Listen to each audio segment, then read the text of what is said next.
I'm Isaac Hayes III, founder and CEO of Fanbase. And right now, we're accepting investors in our $17 million round to revolutionize the future of social media. Today, for just $399, you can own 60 shares of stock in Fanbase at $6.65 a share. Go to startengine.com/fanbase and invest today. While the big platforms have grown too massive and disconnected from their users, Fanbase is building a platform where creators and users truly come first. We've already raised $4.8 million from everyday investors who believe in this vision, and now you can join them.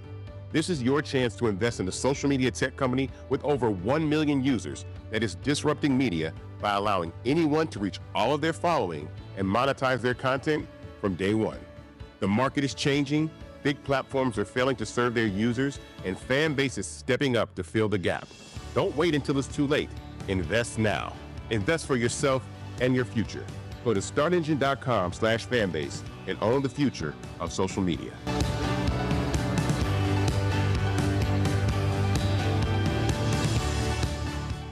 Black Star Network is here. Oh, no punch! I'm real revolutionary right now. Thank you for being the voice of Black America. All momentum we have now, we have to keep this going. The video looks phenomenal. See, there's a difference between Black Star Network and Black-owned media and something like CNN. You can't be Black-owned media and be scared. It's time to be smart. Bring your eyeballs home. You dig?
Today is Thursday, January 23rd, 2025, coming up on Roland Martin Unfiltered, streaming live on the Black Star Network. Folks, there's a significant plan underway.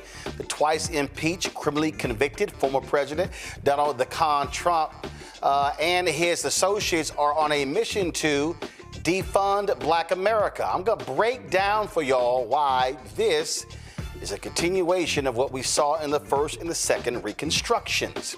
Democratic Congressman Jim McGovern is calling out the GOP, the supposed party of law and order, regarding the pardons of the white domestic terrorists on January 6th. We'll also talk about how Donald Trump, listen up all you FBA people, how he pardoned 2 former D.C. cops who were convicted related to the shooting death of a black man in Washington, D.C. But you also know that they actually tried to cover up what took place. The judge who issued a temporary block on Trump's executive order, a Reagan-appointed judge, rips his idiotic attorneys. And CNN unveiled its new lineup today. Why are they screwing the one anchor who has the audacity to challenge the liars in the White House? That's Jim Acosta. Oh yeah, it's time to bring the funk on Roland Martin Unfiltered on the Black Star Network. Let's go. Whatever the miss, he's on it. Whatever it is, he's got the scoop, the fact, the find. And when it breaks, he's right on time and it's rolling. Best believe he's knowing. Putting it down from sports to news to politics. With entertainment just for kicks, he's rolling. It's on go, roll, roll, y'all. It's Roland Martin, yeah. Rolling with Roland now.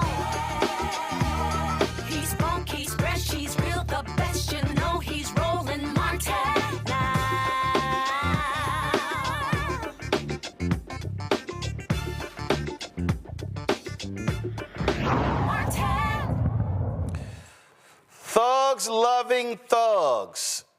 That's Donald Trump and the people who he pardoned who participated in the January 6th assault on the U.S. Capitol. And if you want to see how sadistic, shameful, and despicable this idiot is, all you have to do is listen to what the twice-impeached, criminally convicted felon con man said during an interview with Sean Hannity. Listen to this stupidity.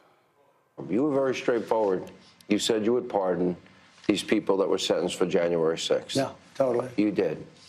The only criticism or pushback I've seen is about people that were convicted or were involved in incidents where they were violent with police. Why did they get a pardon? A number of reasons. Number one, they were in there for 3.5 years, a long time. Right. And in many solitary confinement. Yeah.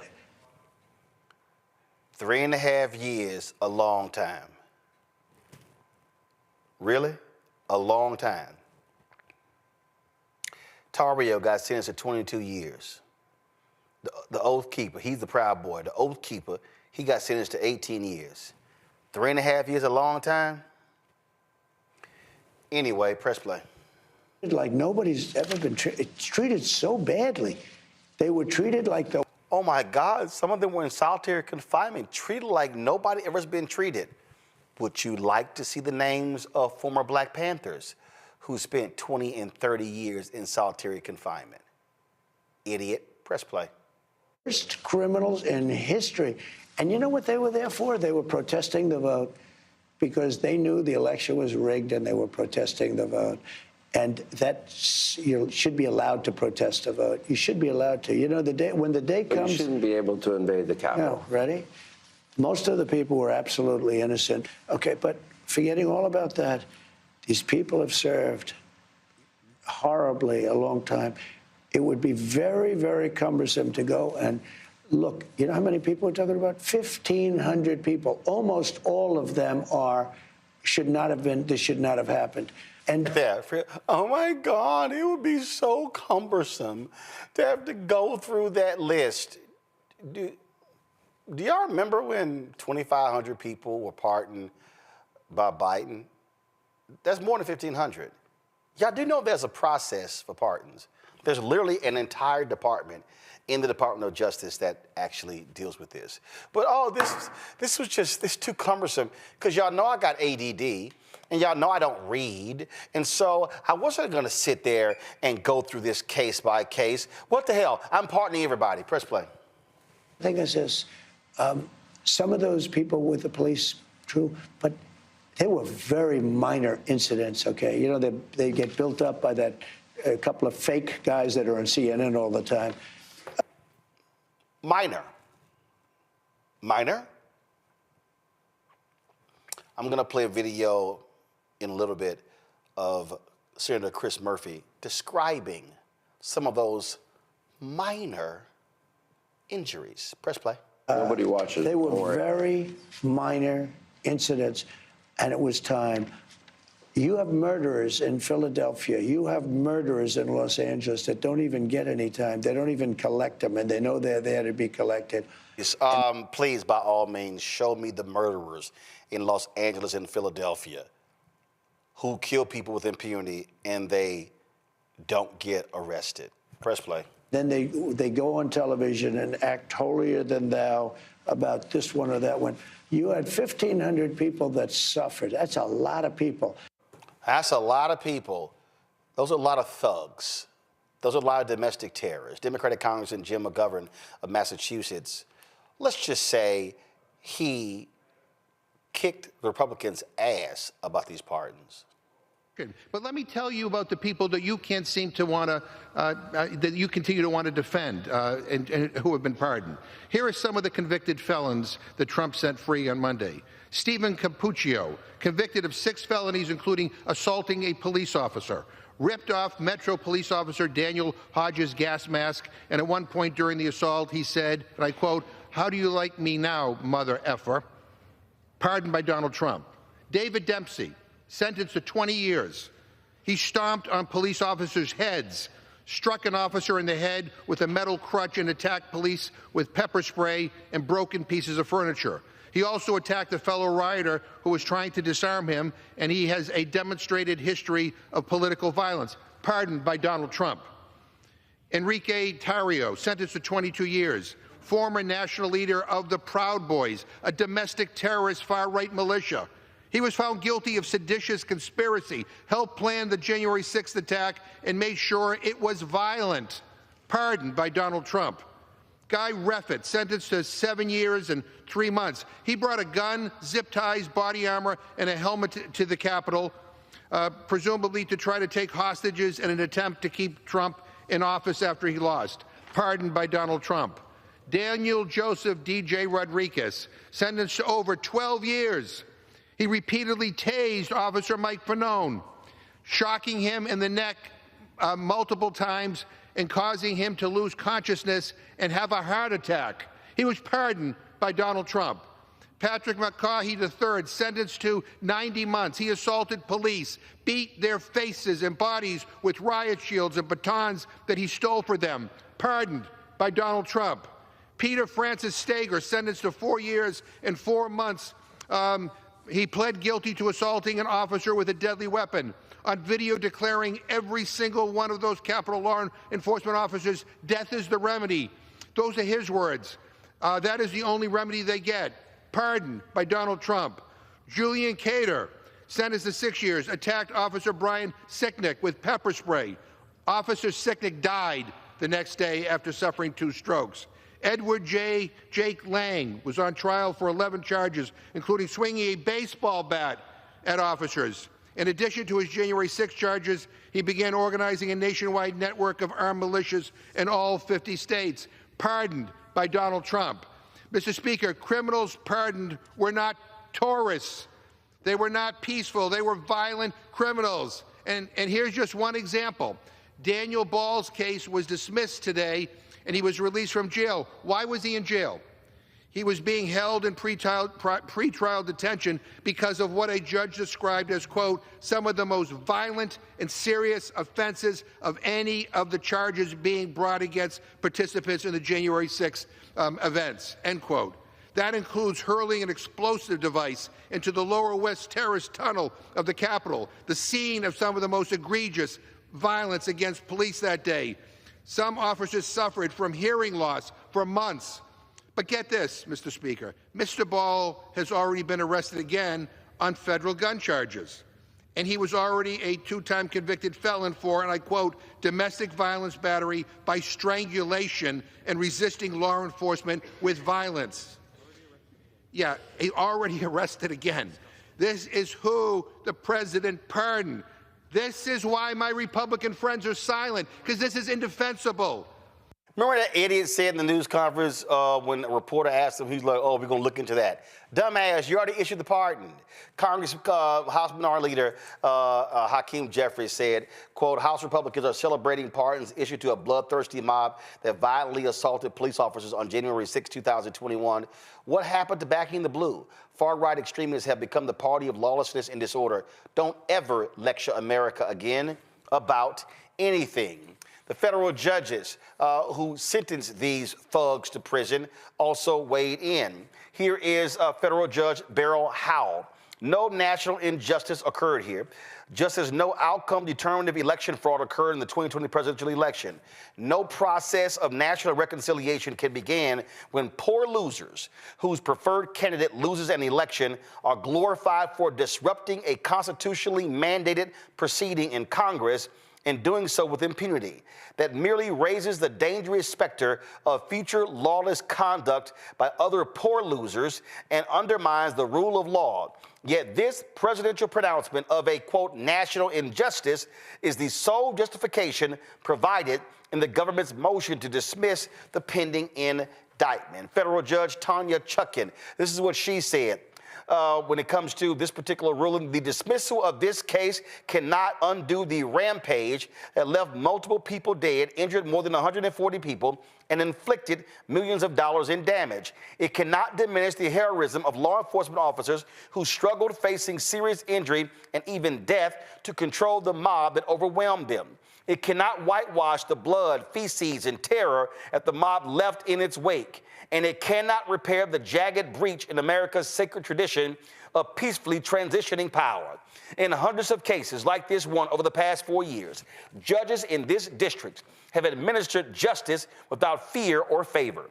The historical record established by those proceedings must stand unmoved by political winds as a testament and as a warning.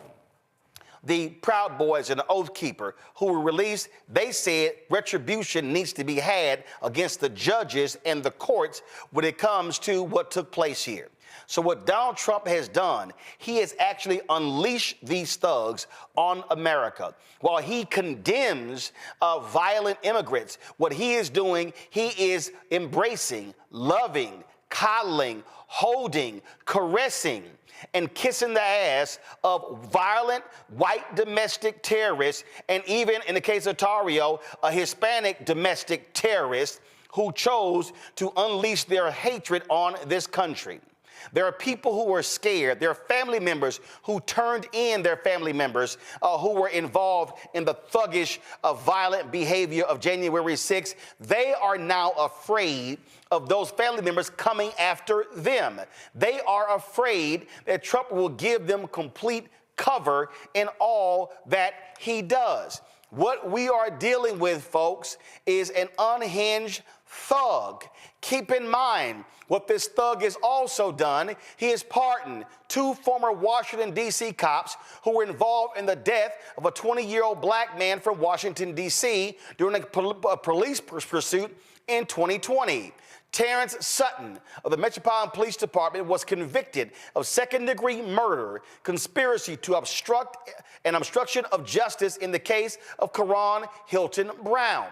Lieutenant Andrew Zabaski was found guilty of conspiracy to obstruct and obstruction of justice.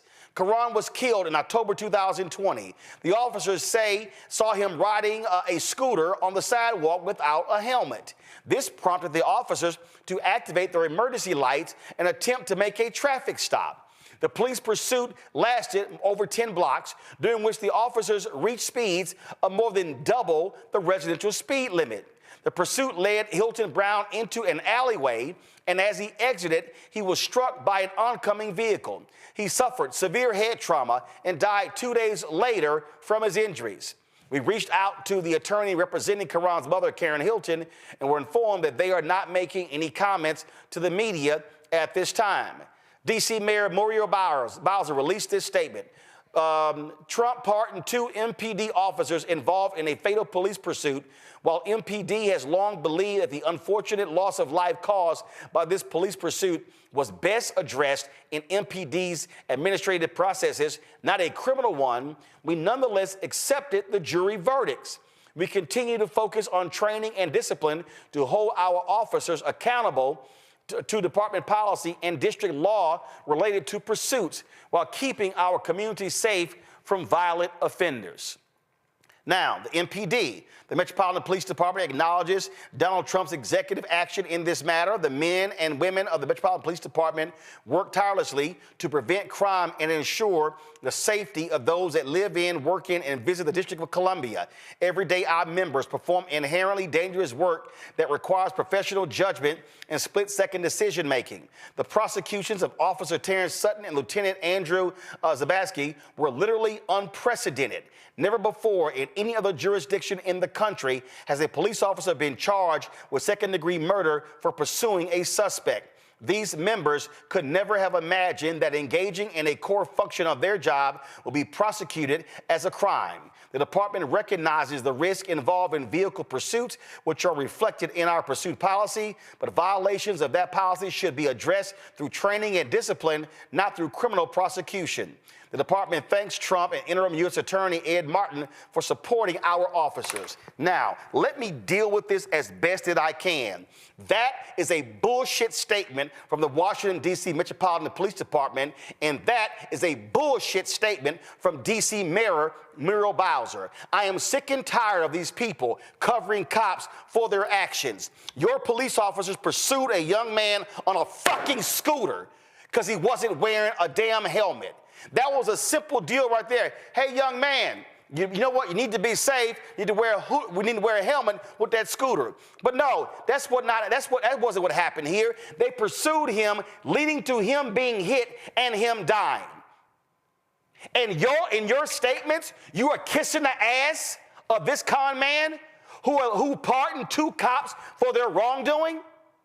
See, this is what is called weakness. And yes, that is a weak statement from MPD, and that is a weak and atrocious statement from the mayor. That tells me y'all don't give a damn about your citizens. You are kissing the ass of cops. But we told y'all this was going to happen. We told y'all Donald Trump said he was going to give cops 100% immunity for, quote, doing their job. And see, some of y'all said, well, hey, he can't, he can only do it on the federal level. Oh, y'all forgot D.C. ain't a state. So he can pardon cops in D.C. Now, if that was a state prosecution in New York City or Charlotte or Houston or Dallas, whole different conversation. Here's what people need to understand. What is going on here? You are seeing on the end of presidential power. You're seeing what happens when someone uses the power for evil. There's a difference between using it for good and using it for evil. And while I'm on this conversation, I think it's also important to say this here. President Joe Biden, you let a whole bunch of black people down. You're not in office without black people. You don't win South Carolina without black people. And how dare you issue pardons to your family, but not Marilyn Mosby? How dare you ignore the pardon requests from Vice President Harris and from Congressman Jim Clyburn and from so many others who worked for you, people who worked in your administration, who talked to you? Are you serious? You couldn't issue a pardon to Sandy Jackson, the former Congressman Jesse Jackson Jr.? Fine. Not a full pardon. Fine, a clemency. You couldn't do any of that. Oh, but you protected your family. And so, yeah, Biden is deserving of criticism for his failure to issue pardon. No, there was some black folks who he did pardon. But it was a whole bunch of people who were deserving who he did not. People who went to the mat. And let me tell you something, President Joe Biden. If Congressman Jim Clyburn comes to me, the man responsible for putting my ass in office, and says, Joe, here's my list, you know what you do? You see, thanks, Jim, pardon Jim's list. That's actually what you do. So it needs to be said that Biden should be called out for the black folks who he did not pardon, but he found time to pardon his family members. But people need to understand what's happening here. Especially all of y'all Negroes who comments in the chat room. All of you Negroes who said, oh, Democrats, they ain't doing this, they ain't doing that. No. Y'all ain't doing enough. We gonna make y'all pay. Well, please tell me 3 days in, how's that working out? Please tell me 3 days in how that's going. Oh, and I'm just letting y'all know. The Civil Rights Division, do not be shocked. Let me go ahead and put it on the table. Don't you be shocked when Trump's DOJ goes back to unwind every single consent decree that was negotiated by the Biden-Harris Department of Justice. And then what are all y'all Negroes gonna say? Are you that concerned about, because you think another stimulus check is coming your way, which ain't happening? Are some of y'all so interested in tax cuts? If that's gonna happen, you ain't benefiting from that. And so we must understand that when these liars sat there and said, I disavow Project 2025. I don't know what's in it. I don't want to read it. Some of y'all said, see, Roland, I know why you keep talking about it, because, he said he knew nothing about it. But he seemed to hire every single person who wrote it, and they are enacting every single one of Project 2025 policies. See, can't nobody sit here and say, man, we didn't know. We didn't know this was going to happen. Yes, we did. And we told you, and a whole bunch of you shameful, pathetic, so-called black people who are on your YouTube channels, who are on your social media channels, calling yourself new black media. Man, look at them shields. Look at them shields. Look at them shilling for the Democratic Party. But now y'all got lots to say. Now, I saw one of these dumbasses tweeted, I never told nobody not to vote for somebody, but you sure had a hell of a record of running down Biden and Harris and essentially supporting Trump with your comments, you bastard. But see, that's what some of y'all do. Oh, yeah. It ain't gonna, I love it. This ain't gonna be as bad. We survived Trump the first time. We can survive Trump this time. Oh, I remember y'all comments. I remember your post. I remember what you were saying. I remember when y'all were yelling, tangibles or no vote. I remember a whole bunch of y'all who were yelling tangibles who wanted economic opportunities. A whole bunch of y'all who were saying, we got to have, Kamala, Kamala, no, her economic plan, it ain't good enough. Whole bunch of y'all were yelling and screaming about, we need this and we need that, and we want an economic plan just for black people. I'm going to deal with that in a second, the effort to defund Black America. But I need y'all to understand that there will not be any justice for black lives being taken on the federal level for the next 4 years. I don't think, I'm going to go ahead and put it down right now. I do not believe the Department of Justice Civil Rights Division under the twice-impeached, criminally convicted felon, con man, thug Donald Trump. I don't believe they're going to pursue hate crime charges against anybody. If it involves somebody black, y'all, that ain't happening. I don't believe you're going to see them investigate a single police department. I don't believe, now mind you, they only did one last time. A small department in Louisiana. I don't think for a second you're going to see them investigate any wardens, any jailers. If you are a civil rights attorney, the door has not only been slammed shut in your face, they have simply not just locked it, they have welded that son of a bitch shut. There will be no bank of justice. There will be no place where we can go to seek recourse. And by the way, they're labeling anybody at Soros District Attorney, and they want to take them out too. But we tried to tell you. And if you believe that BS, and now you're whining and complaining, all I got for you is Scarface's No Tears. I'll go to my panel right now. Dr. Greg Carr, Department of Afro-American Studies, Howard University, joins us right now. Dr. Larry Walker joining us from Orlando, California. Doctor, glad to have you here.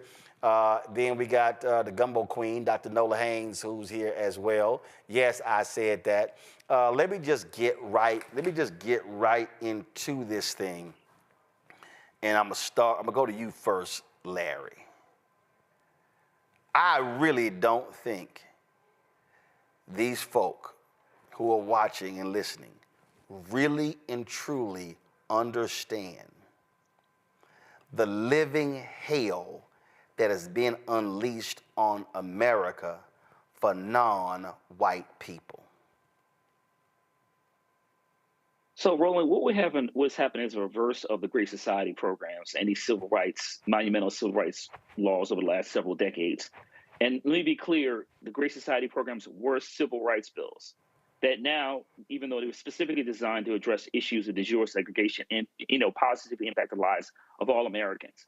So we heard a lot of conversation the last 24 hours about the executive order relating to contractors and in terms of discrimination based on race, sex, religion, et cetera. But that's just the tip of the iceberg. It's just getting started here. And so we have to be really clear, like I said, in terms of the progress that Black folks have made in terms of entering the Black middle class, supporting Black institutions. There's an attempt to rewrite all that. The framing is DEI and various other catchy phrases. But the reality is a focus on reversing the gains of the Civil Rights Act. Let me also know, and I know Dr. Carr knows this, we've seen this response to Black progress before, from the Red Summer of 1919 to Richard Nixon and his efforts to make life difficult for Black folks. So this is not new. So I recommend we continue to invest in Black institutions. But it's really important for Black folks to understand we've got literally 4 years of this. And so we need to have a concrete plan of action on how we respond to this and how do we regain a lot of the civil rights we're going to lose over the next several years. And lastly, for those folks who didn't vote the way they needed to vote, you're about to find out like everyone else. And also to the folks out there outside of the Black community, Social Security, Medicare, Medicaid, all of these other things that all people in this country depend on, you're also about to find out. But unfortunately, Black folks will pay the bigger price because of how racism works in America. Nola, you're on mute.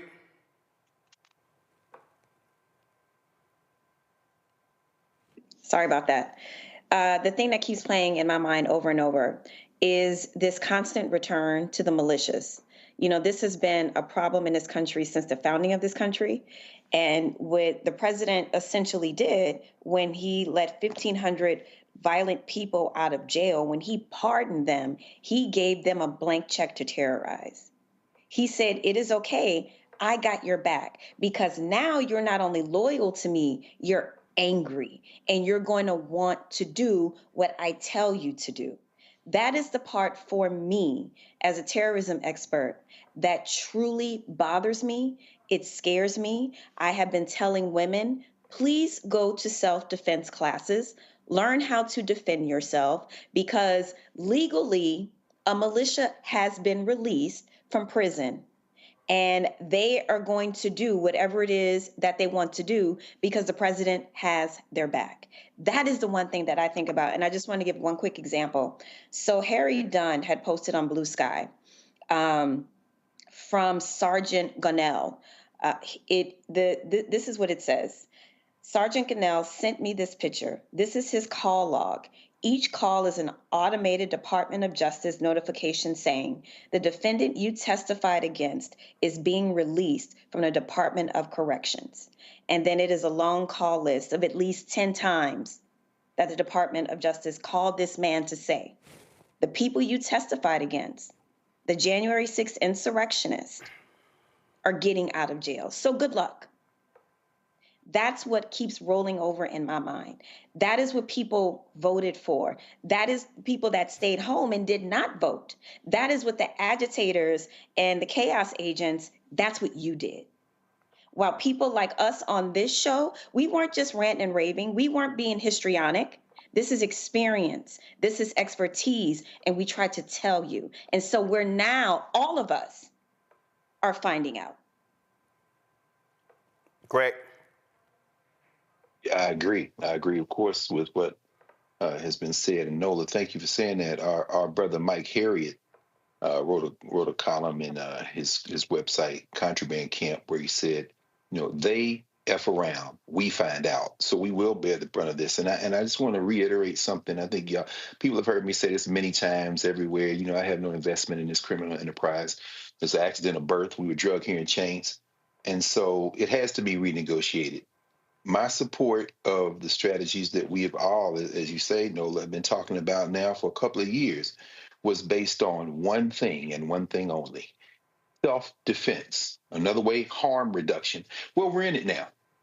And now that we're in it, and I can't wait to hear you walk through Reconstruction and make the comparisons, Roland, this is a criminal enterprise that was always headed here.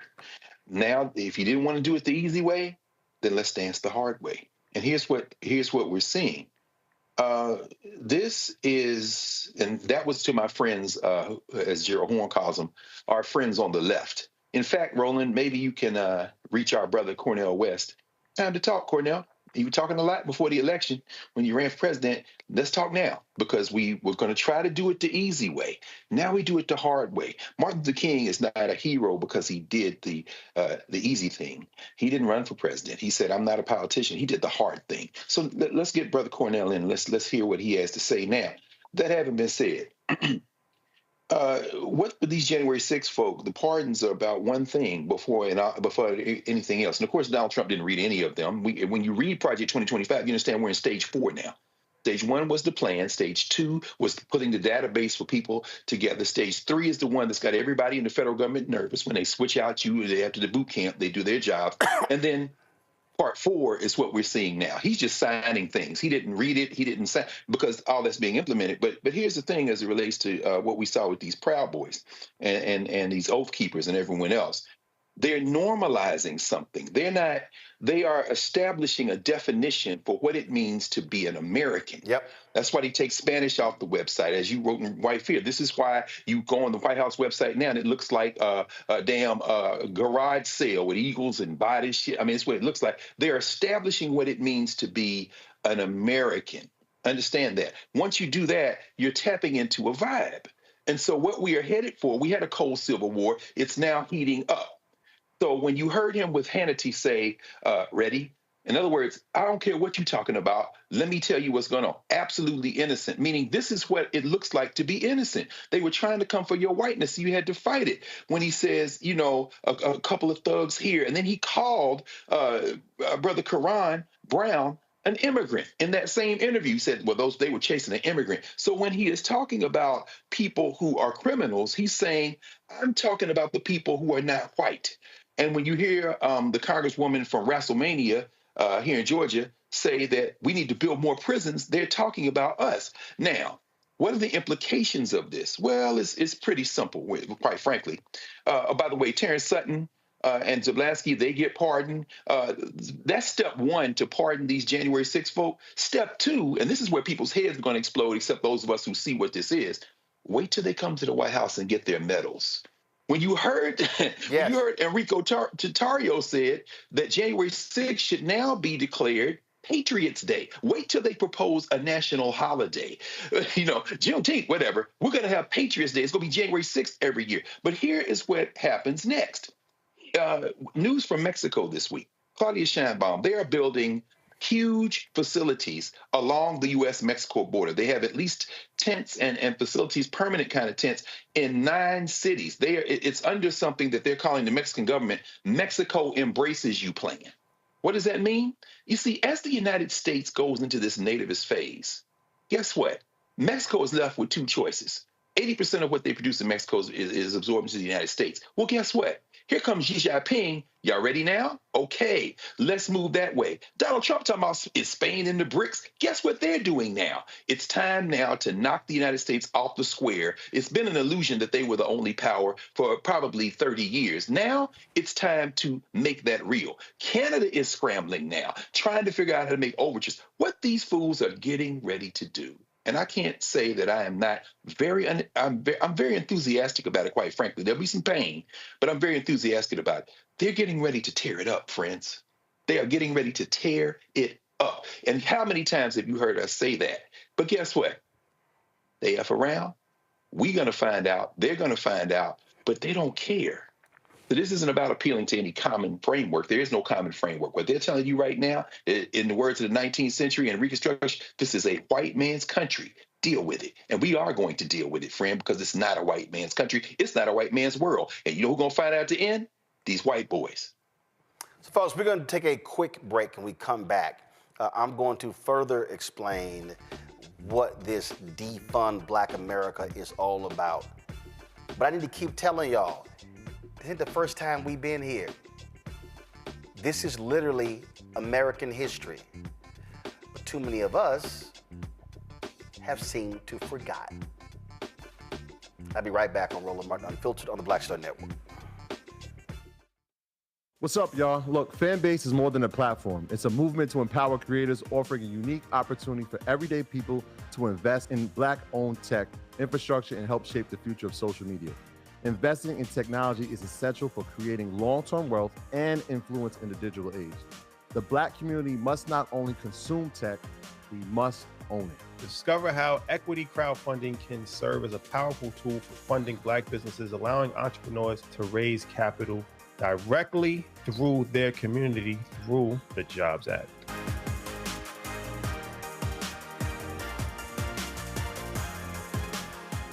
Coming soon to the Black Star Network.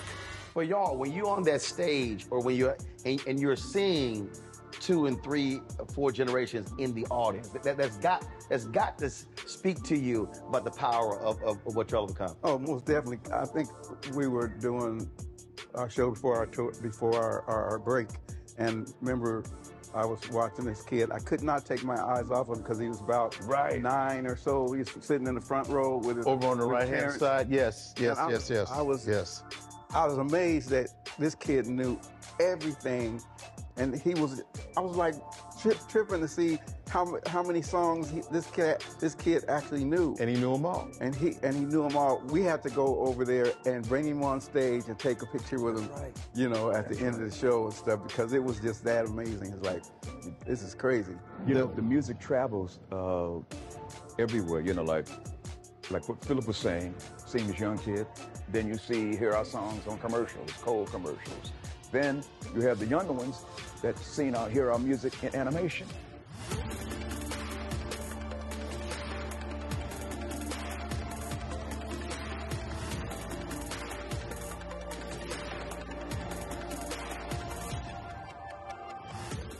Sherry Shepard with Sammy Roman. I'm Dr. Robin B., pharmacist and fitness coach, and you're watching Roland Martin Unfiltered.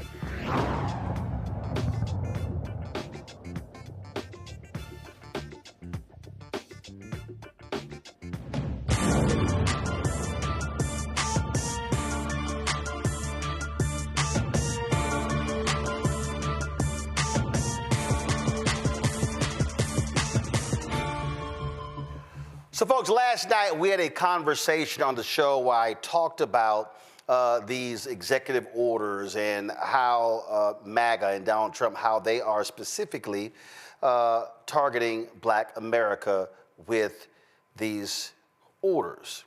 Now, many folks are like, well, man, I don't know about all of that. But what have I always told y'all? You have to follow the money. That if you're not having a money conversation, you're not having an American conversation. So you often hear me refer to the Reconstruction periods on this show. And I mention that all the time. Why do I mention that?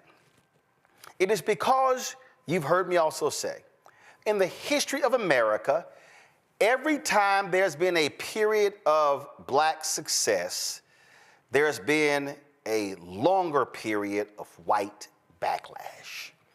And see, now you got people like Senator Bernie Sanders and Senator Chris Murphy and others, and who just, for them, no, this is not race, this is class. That's not what it is. But no, they're wrong.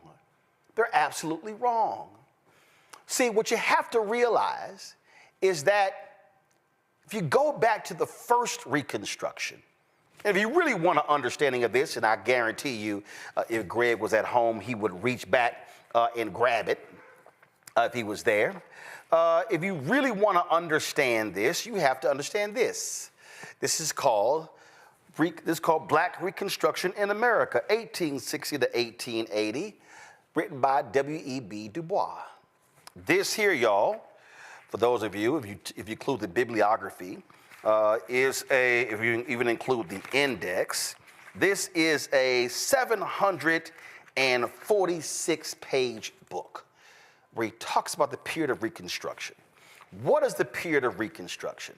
It is that period after the end of the Civil War when you had a focus of the radical Republicans, which is not today's Republican Party.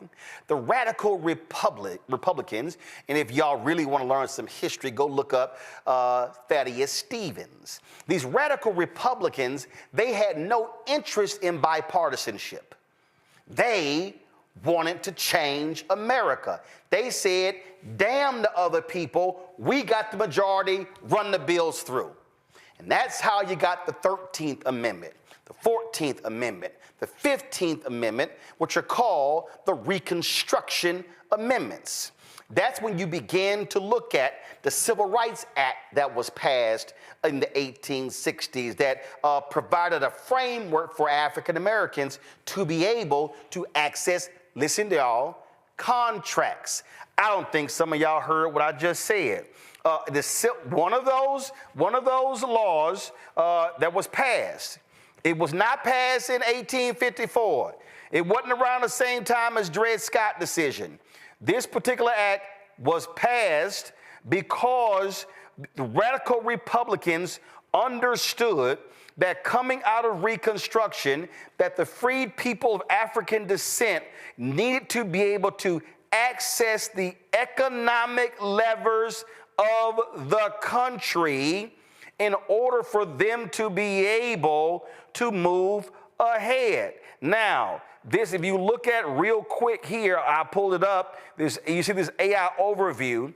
The Civil Rights Act of 1866 was the first federal law in the United States to define citizenship and protect the civil rights of all citizens. It also was a bill that dealt with economics. It was economics. And so what began to happen during Reconstruction? I would argue at the Reconstruction period, the first one, is the most successful period in the history of America for people of African descent. Because what happens during the Reconstruction period, you then begin to see freed people of African descent running for state legislature. You see them being elected to Congress. Do y'all realize that which we now know to be hardcore right-wing Confederate, the first state that succeeded from the Union because they wanted to support slavery, South Carolina, that had a majority black legislature? Because you know why? The black folks at the numbers. Do y'all even recognize that taxpayer-funded education is a result of those free people of African descent putting it in the state constitution? James D. Anderson's book, The Education of Blacks in the South, 1860 to 1935, details that. You then begin to see, I know a lot of people get caught up in 40 acres and a mule, but black folks were not waiting on 40 acres and a mule. They began to acquire property. They began to open businesses. You then begin to see, we talk about Black Wall Street in Tulsa in 1921 burning down. You literally had Black Wall Streets happening all over the country beginning during Reconstruction. But what then happened? And you can look at Eric W.B. DuBois' book, or if you want to, you can read Eric Foner's book, Reconstruction, America's Unfinished Revolution. He has it from 1863 to 1877. 1877 is kind of important. I'm about to get to it. So what then happens? All of a sudden, you begin to see African Americans creating opportunities, but passing bills. You begin to see them building things and doing things and opening schools. And all of a sudden, you begin to have white folks who then go, you know what? That's enough. We done enough for these Negroes. Listen, we about tired of hearing about all this stuff we need to do. Yeah, I know we had them enslaved for 200 plus years, but can we just move along? We don't have time. White America started getting tired of doing things for those people. We've done enough for those people. Then there's an election, 1876, a contested election. Sounds quite familiar. And so the Republicans and the Democrats then all of a sudden begin to say, well, you know what? The Democrats say, well, hey, why don't we do this here? We're going to let y'all go ahead and y'all can go ahead and y'all had a presidency. But we're going to do a deal. Y'all got to pull these federal troops of the last 3 remaining southern capitals. Oh, I'm sorry. Remember I told y'all they kept saying we're getting tired of that? See, what happened was they put federal troops in state capitals to ensure that the Dixiecrats, the racists, would not take over.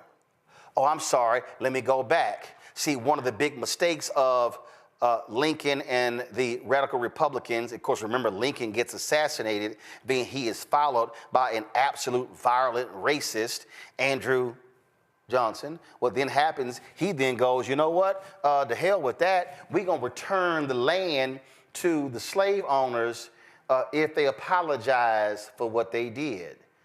So America put the folk back in power who were the ones who led to the Civil War. So what then happens, you then begin to have this election, it gets contested, and so then there's a compromise. We ain't in the room. The white folks were making a deal, and that's known as the Great Compromise of 1877. Do you all know what came after the Great Compromise of 1877? The Reconstruction period ended. That's when the period of Jim Crow started. These white folks were like, no, we have done enough for these black people. We are sick and tired of doing this. So then we come around to a second Reconstruction. All of a sudden, Emmett Till gets killed August 28th, 1955. Then all of a sudden, you have these black women in Montgomery, Alabama, the Women's Council, who were organizing, and they were doing what they were supposed to do. Then all of a sudden, you then begin to have these black women. It was not the black preachers. It was not the black men. It was the black women in Montgomery, Alabama, who were the ones who started the Montgomery bus boycott. Then Rosa Parks sits down. Then it begins December 1st, 1955. They begin to bring them to their knees. But understand, Montgomery, it went all the way to the Supreme Court, but then Montgomery buckled because it was a money thing, y'all. That began a 13-year odyssey when you begin to see the fight over civil rights, and you then begin to see the laws passed, the Civil Rights Act of 64, the Voting Rights Act of 65, the Fair Housing Act of 1968. And guess what happened? You had these Republicans who actually were supportive of civil rights, and all of a sudden Barry Goldwater runs for president in 1964. He was a senator from Arizona, and then what does Barry Goldwater do? Barry Goldwater then, he opposes the Civil Rights Act of 1964. That was his bedrock. King was so offended by that King actually campaigned for President Lyndon Baines Johnson in 1964, something that he never did. But they said it was so important for Goldwater not to win because Barry Goldwater was going to stop civil rights in its tracks. Why is that important? Why is Barry Goldwater's opposition to the 64 Civil Rights Act so important? Because the 64 Civil Rights Act dealt with public accommodations.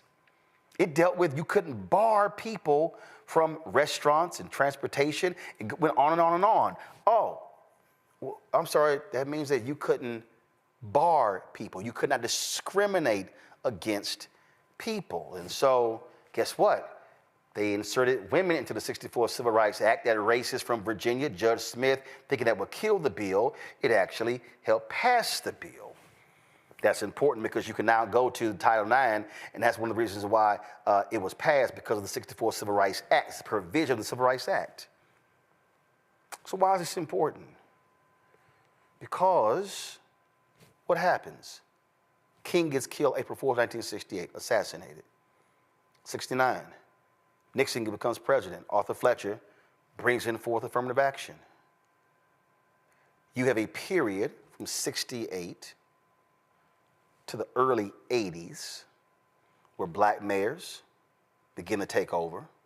You begin to see contracts, quotas, affirmative action, dollars. Second Reconstruction. You had dollars flowing during the first one. You had dollars flowing during the second one. All of a sudden you get to the 80s. Nixon, he's gone. Carter's president. Reagan runs. Oh, the same President Ronald Reagan, who he was governor of California, running for governor of California, supported a bill for white folks not allowing them not to sell their houses to black people. Some of y'all gonna pay attention. The same Reagan who became governor, who when the Black Panthers brought their guns to the state capitol, they immediately outlawed carrying long rifles. They said, oh, hell no, even though that was actually legal.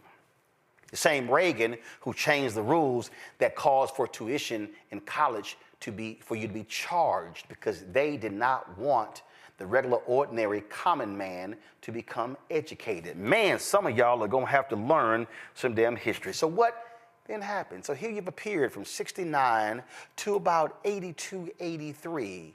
And Reagan wins in 1980, inaugurated in 1981. What does Reagan then do? Reagan begins to go after affirmative action programs. You then begin to see the lawsuits happen. Then you begin to see the decisions coming down out of the Supreme Court where they then begin to put constraints on affirmative action. That's an economic situation. And Reagan in his 8 years begins to unleash holy hell economically against black people. And then what happens on May 25th, 2020? George Floyd is killed. George Floyd is killed on May 25th, 2020, and folk like me said, y'all, this is the third Reconstruction. We said in that aftermath that unlike the first two, which largely focused on civil rights, although economics was a part of it, this should be solely focused on civil rights. What happens in the aftermath of the murder of George Floyd? You begin to see white people and Latino folks, and you begin to see Asians protesting, shutting companies down, forcing them to make economic commitments to be change agents. And white conservatives went, oh shit. We can't have this. We cannot have a generation or two of young white people who are reading and being educated about the real history of America. There's no coincidence. The attacks on critical race theory comes after George Floyd's death. Oh, some of you may say, well, I still don't understand. I think what's the deal here? Because the attacks on CRT and the attacks on wokeness were all designed to drive a wedge through conscious white people and the folk who wanted to keep the system the same. You had white people in companies who were forcing them. Adidas announced a $10 million commitment, and the white folks in the company lost their minds so much the next day the CEO said, oh, it's going to be $100 million. Companies pledged 30, 40, 50, 60, 100 billion in economic commitments in the wake of the death of George Floyd. And then the right said, no, we cannot have this. Oh, no, hell no. Remember, May 25th, 2020, Trump was in the White House. We cannot have this because if we have this coalition of young white people who now all of a sudden becomes conscious, who all of a sudden becomes awake, then all of a sudden we are guaranteed to lose elections in the future. And so what do they then begin to do? They begin to complain about books. They begin to complain about what they're seeing in libraries, and what then happens? They begin to run for school board. Moms for Liberty begins to rise up, and so they take all of that fury in 2021 and begin to win, and that goes into 2022. It sets up the return of Donald Trump. But what a lot of people have been missing is that Brown versus Board of Education decision in 1954 leads to, of course, in 1955. And all of a sudden, you begin to see the changes made by those federal judges. And so the hardcore right goes, damn it, We got to combat this. And the civil rights laws beginning to come in 1960, and they said, no, we can't have this. And then all of a sudden, because of what black people did, fighting for civil rights, and then it was black people's fighting for civil rights, which opened the doors for immigrants to be able to come into the country. Thank you, Indian Americans. You're welcome, Pakistani Americans. You're welcome, Asian Americans, because that's black people make that happen. Then the white folks said, oh, hell no. This all of a sudden, this multiracial America, we ain't having that. That's why you begin to see rich folks, the Mellons of the world, begin to fund the Heritage Foundation, fund the conservative think tanks, because they needed to establish a structure to reframe America, because we cannot have a multiracial America where these people are going to be in power. So we are going to attack economics, affirmative action. We're going to attack voting rights. We're going to attack everything which is the underpinning of the society. All these things happen, which is why, folks, you have a Robert Mercer, billionaire, funder of Breitbart. What does he do? This is what he said. Go to my iPad. Mercer often argued that the 1964 Civil Rights Act was a mistake. According to the New Yorker, a former employee claimed that Mercer asserted repeatedly that African Americans were better off economically before the civil rights. Mercer allegedly claimed that black people were racist, and they were no more racist, that there were no more white racists. He said black people were racist and that there were no more white racists. That's the billionaire Robert Mercer, who was one of the biggest funders of Donald Trump in his 2016 election, who was the chief funder of Breitbart. This election, you had Charlie Kirk, the CEO of Turning Point USA, who was organizing and galvanizing young white folks on college campuses all across the country, especially young white men. This is what Charlie Kirk said about the 1964 Civil Rights Act. Be clear, created a beast, and that beast has now turned into an anti-white weapon. Yeah, and that's the reality. And so we just need to fundamentally relook at a lot of our civil rights legal regime. And without that, even though I don't think it's sort of the magic bullet, but I think without that, there's limits to the amount of progress we're going to make. Let's talk about discourse and dialogue. This topic would have been even more forbidden 4 or 5 years ago, but it's now becoming in more and more mainstream circles. Is that because the problem is becoming worse, or but our side is more courageous to confront it? Did y'all hear that? We couldn't talk about this 4 or 5 years ago, but now we can. That's a person who literally has the ear of the person sitting in the Oval Office. We do not understand that the executive orders that have been issued this week, the attacks on affirmative action in colleges and admissions, they are getting rid of programs, scholarship programs. They're getting rid of internship programs. They're getting rid of access. What this is about is the complete attack. And this is the goal of exactly what they did in 1877. This is no different than when the white racists in Mississippi convened the Constitutional Convention in 1890. And they said, we cannot let these niggas keep voting.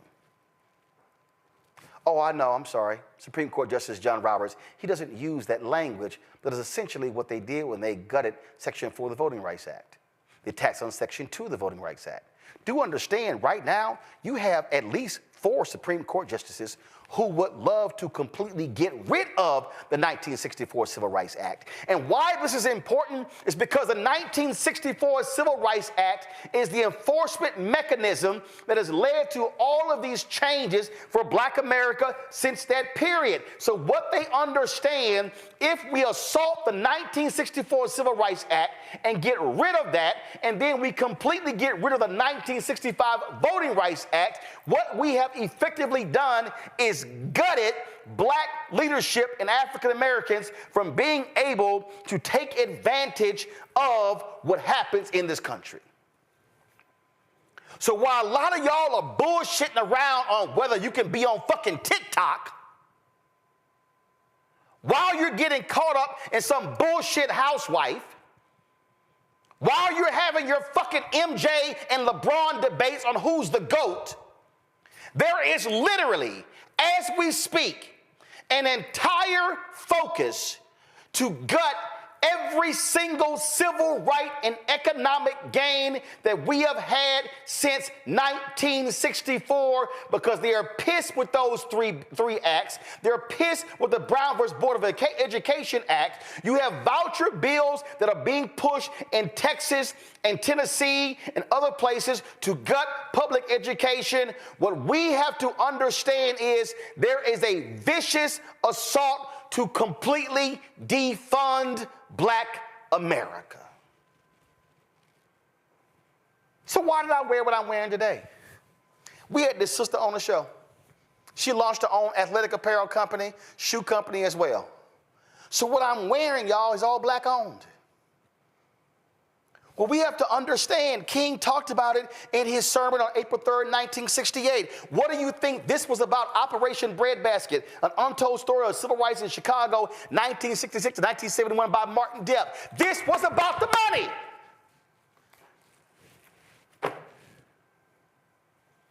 And when you have corporations who are now afraid, who are scared to death, oh, Costco is standing up to them. McDonald's buckled. Walmart buckled.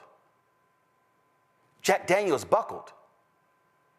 If you want to understand what Black folks should be doing, every Black person right now should be saying, the hell with Jack Daniels. Don't ever buy Jack Daniels again. You don't want to stand with us, especially when you are a company that even exists because a Black man showed you how to do it. We should be saying, get Uncle Nearest. Black folks should be saying, Hennessy, where do you stand? Yeah, we're going to stop drinking your stuff too. The only way we are going to counter what is happening right now, this effort to defund Black America, is to say, keep playing with us, we're going to defund your company. Because there are companies that depend upon Black market share. Car companies, soda companies, fast food companies, clothing companies. Black America, music companies, entertainment companies. But the question is, do we have the actual courage to use the power that we have? Greg, I'm going to go to you first because we don't. This is about the money, and the money is about power, and the power is about control. And they are executing an agenda, a radical agenda that will absolutely do economic harm to Black people for the next century. Yes, absolutely. I think it was a masterful walkthrough, Roland, very necessary. An important level set for folks who really think this is about one election or one candidate's policies or whether you like their spouse or whether they smoked weed when they were in college. Silly things, as you said. The framework that you laid out really helps us connect the dots. This entire, when I call the United States a criminal enterprise, it's not an original criminal enterprise. It is an extension of a half millennium of criminal enterprise called the modern world system. This is a process that did not involve the entire world, that came out of Western Eurasia, what we now call Europe, that combines culture and commerce and politics in terms of state formation. So when we talk about Spain and Portugal, we talk about Holland, we talk about England and France, and we're not talking about Germany because Germany hasn't formed in a way, and that's what World War I and World War II about. Basically, they were like, we didn't get the jump that y'all got, riding African peoples back into modernity. That's what, of course, Howard French is writing about in his book, Born in Blackness. But what you just laid out for us, it's about the money. You're absolutely right. And the money is a proxy for a larger concept of economics. There is no concept of citizenship that comes out of Africa. The ancient Egyptians did not have a concept, at least one has not been discovered yet.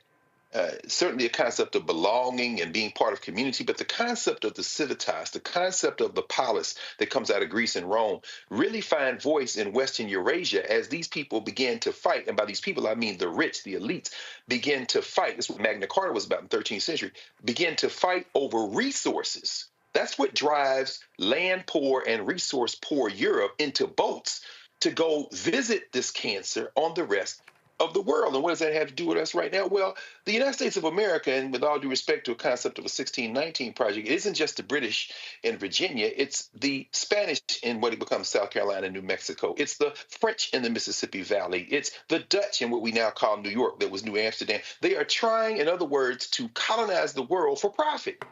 And when the dust settles after their colonies turn on them, the most prominent set of colonies turning on the home country being, of course, the so-called American Revolution, which was fighting over property, now you have the problem that you've introduced us to, Roland.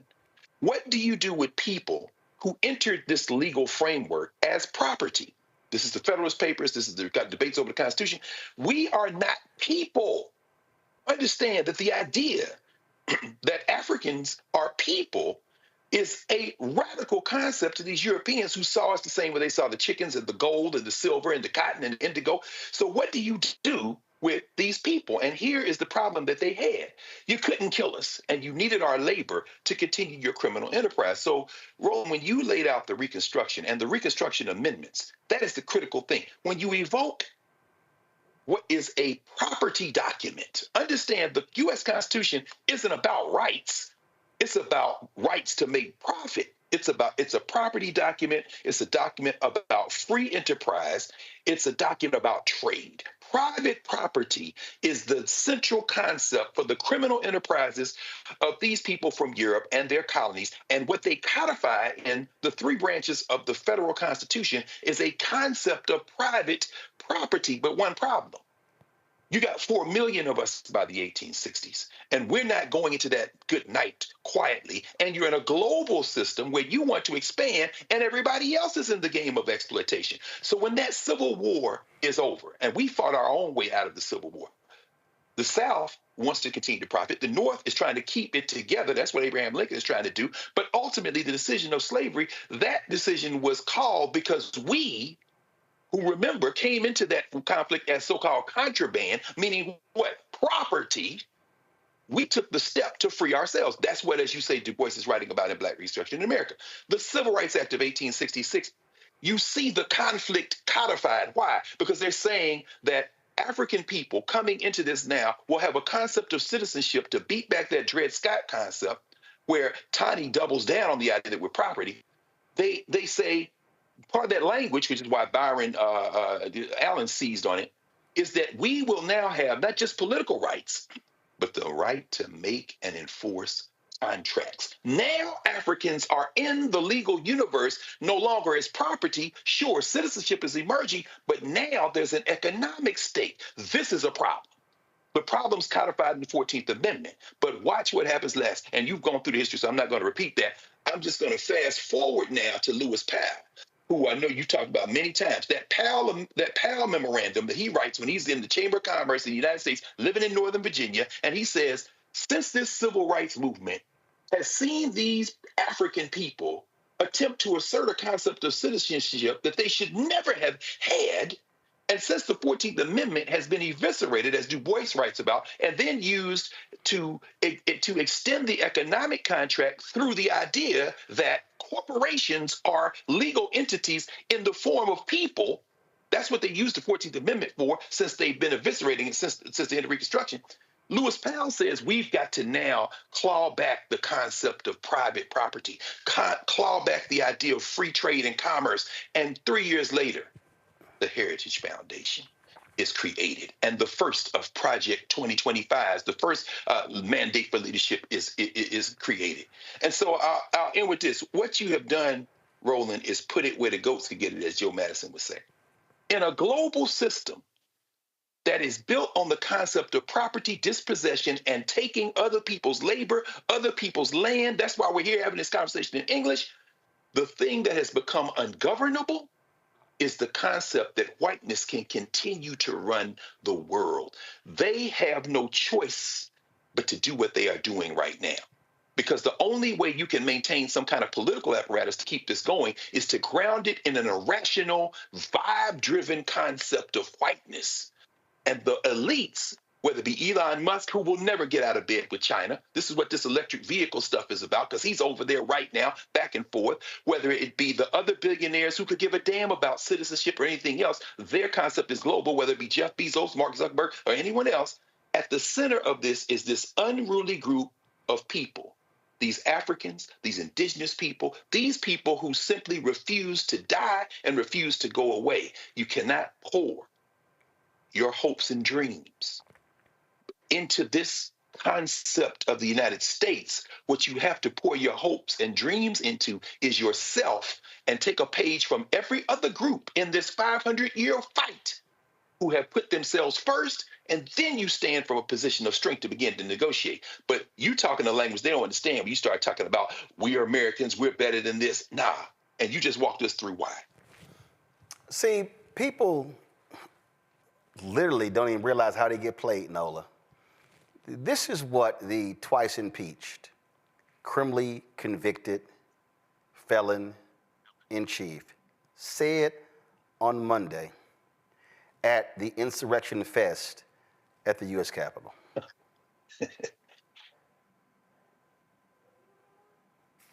Guys, the video from the inauguration.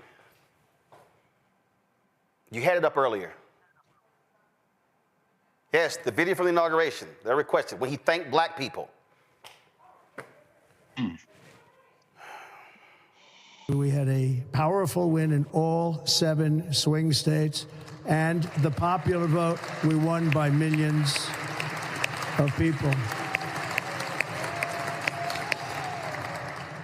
To the Black and Hispanic communities, I want to thank you for the tremendous outpouring of love and trust that you have shown me with your vote. We set records, and I will not forget it. I've heard your voices in the campaign, and I look forward to working with you in the years to come. Today is Martin Luther King Day, and his honor, this will be a great honor, but in his honor, we will strive together to make his dream a reality. We will make his dream come true. And what did that liar do? Gut the very things that King fought for. And if you black and you fail for that bullshit, you are a dumbass, Nola. He couldn't even get it out. He couldn't even finish the statement because it wasn't authentic. He couldn't even finish the end of the statement that we're going to make his dream come true. Lies. Lies. And, you know, I'm so happy that we're talking about Du Bois because, you know, in the great debate between Booker T. Washington and Du Bois, in many ways, I am a Du Boisian. And I'm going to kind of come back to this MLK, this kind of worship, you know, at the altar of MLK when it's MLK Day. And I would also say, you know, don't be surprised if they circle back and try to not make MLK a federal national holiday. I'm gonna just go ahead and put that out there. But, you know, as we're having this conversation, you know, Roland, as you're walking us through the different reconstructions, the one thing that is rolling around in my head, and Greg made so many salient points, that question that Du Bois asked in The Soul of Black Folk, how does it feel to be a problem?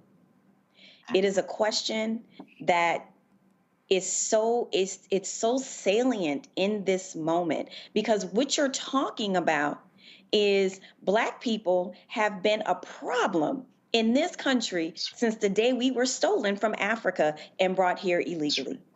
We have been a problem because you can't get rid of us. Everything has been tried. You treated us like cattle. You enslaved us. You put us on plantations. There was Jim Crow, Black codes, everything you can think of. We have survived. And every time we surpass a little bit of surviving and maybe get to thriving, to your point, it is completely taken away from us. And, I had posted something on my Instagram, not the popular speeches from MLK, but it was this one quote that he said, basically, how dare you ask of a man to pull himself up by his bootstraps when he does not own any boots? That's paraphrasing. And so essentially, this is this is the story of Black person, the Black person in America. How do you expect us to continue to fight over and over and over and over when people are constantly trying to steal our boots? The raggedy boots we may have on, that we are proud to wear, and they are constantly trying to take our boots. And I'm such a Du Boisian. I actually have him on my international relations and race syllabus, something that I got a lot of side eyes for, but I don't care. But you really have to think about this in a context of what we've represented from day one in this country. And also, I'm going to bring in Barack Obama into this.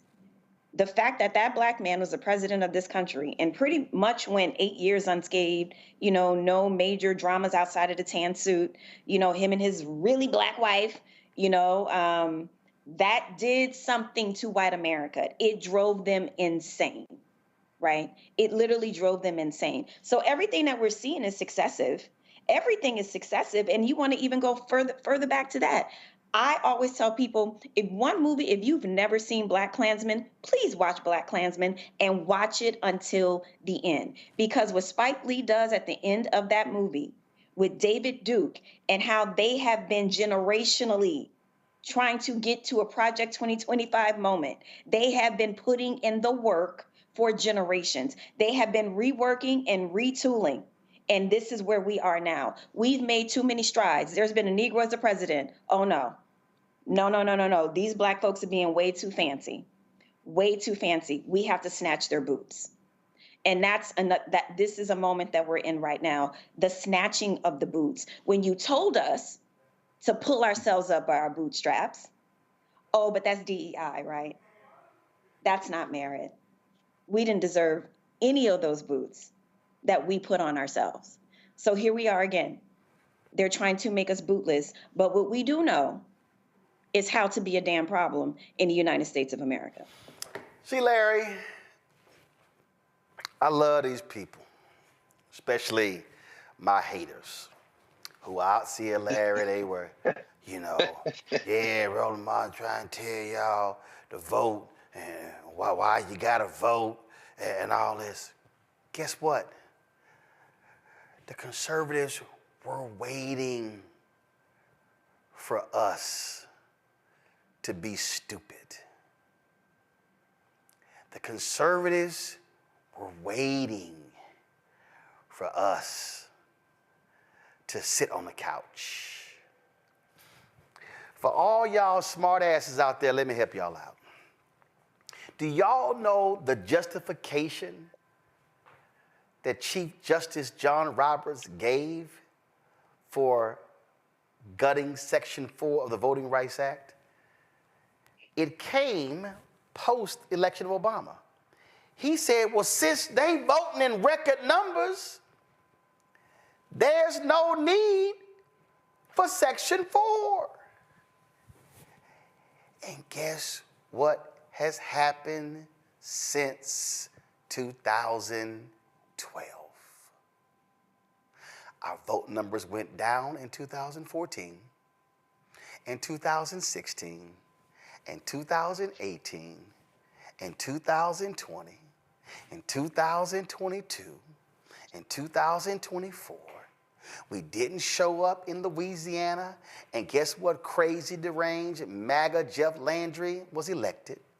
There are more eligible black voters in Texas than any state in the union. And guess what? We barely are hitting 50%. Even in places like Atlanta, where you should be seeing turnout at 50 and 60 and 70 and 75%. No, we're seeing turnout in the mayoral elections at 18, 20, 22, and 26. And so what these conservatives are sitting here doing is saying, thank you, thank you. We have so frustrated y'all. We have so devalued y'all. We have told y'all how the Democrats don't do nothing for y'all, so therefore you don't vote for them, and you sitting on the couch, all it does is solidify our power. And as a result, they are running the table in places all across the country. The reality is that there's no reason Republicans should ever have a supermajority in North Carolina. They don't have it now. But if black folks voted our numbers in North Carolina, that would never happen. In fact, if black folks would vote for with our numbers in South Carolina would change. Georgia would change. Florida would change. Mississippi would change. When Mike Espy lost to Cindy Hyde-Smith in that special election, he lost by 65,000 votes. There were more than 100,000 eligible black people in Mississippi who could have voted, but who did not. And so for all of y'all who love to sit here and talk about, man, you always talking about voting, you always talking about voting, I don't know why you always talking about voting. Now you understand what happens when they have power. Now you understand when the pardons come down and they get rid of, they sign executive orders and they begin to gut civil rights and economic rights. And now you understand when they change the Department of Justice Civil Rights Division. Now you are about to see with your own eyes every single Generation Alpha, Generation Z, Millennial, Generation X, what it looks like to live close to Jim Crow. Now I know some of y'all are saying, Roland, this ain't Jim Crow because I can go to the club with a white woman. This ain't Jim Crow because I can go out and we can go here and I can use this water fountain. I can use this bathroom and I can go here. But you need to understand, and I'm telling you right now, mark it down, 7:40 p.m. Eastern on January 23rd.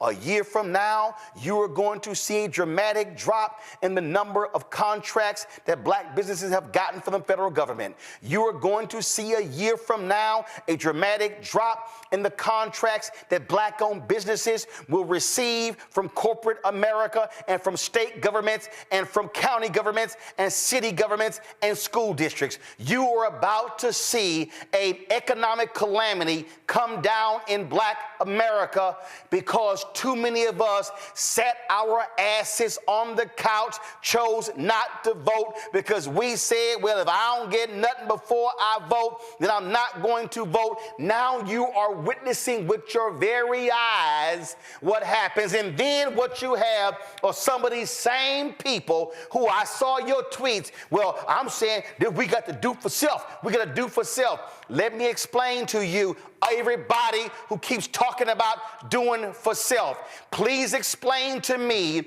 how you are going to do for self in an industry that requires contracts. Please tell me how you're going to do that. If you do not have black companies that control every aspect of the supply chain, then you cannot do for self. And so you cannot show me how in America that if black folks then begin to shut out of contracts from federal government, state government, county government, city government, school districts, How are you going to do that? Right now, you have an assault on federal workers because of MAGA. Black people over-index in federal worker jobs.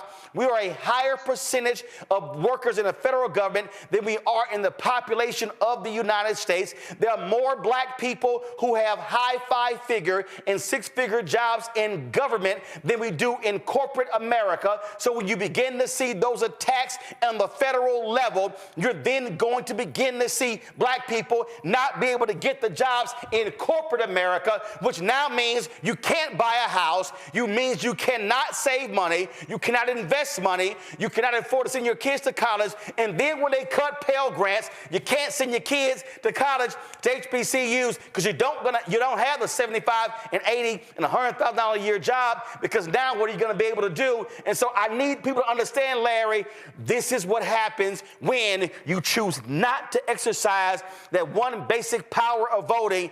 Then what you begin to do is lead to an economic catastrophe in the black community, and all of the work that people put in to create even what we got, which was not perfect, we are about to see, and I'm telling y'all it's happening, we are about to see not an erosion of what we built up. You are about to see an economic catastrophe that will take another century to rebuild. You know, Roland, you give the harsh reality for where we are right now, as you know, in terms of the black community. And essentially, before the election, people dismissed a lot of racist rhetoric and said it was nothing, ignore it. It won't have any impact about our livelihood. But some folks, and particularly I'm talking to the brothers out there, 21% of brothers who voted in the wrong direction. Essentially, what you believed is that it's okay to be like a lived-in hostage, because that's essentially what happened is black folks would be like lived-in hostages. Because you talked about the economic impact, and this is connected to the political impact. I also want to mention when you provided that timeline, one of the things we need to do, what's really important, is folks need to make sure they educate themselves. So I'm going to recommend you read Just Permanent Interest by former Congressman and CBC, one of the founders of CBC, William Clay Sr., in terms of understanding it, in terms of where we started, where we are as a black community. And so Roland, your point about how long this is going to take in terms to reverse all these issues that we want to deal with as a community. And I don't think folks are really prepared. We've seen in the last 48 hours, it's essentially kind of like a shock and awe in terms of the executive orders. But we talk about there's a significant number of black folks who work for the federal government, not only in the D.C. area, but throughout the United States. And so you see, essentially, put out a rat request if there are any DEI programs that they think they missed.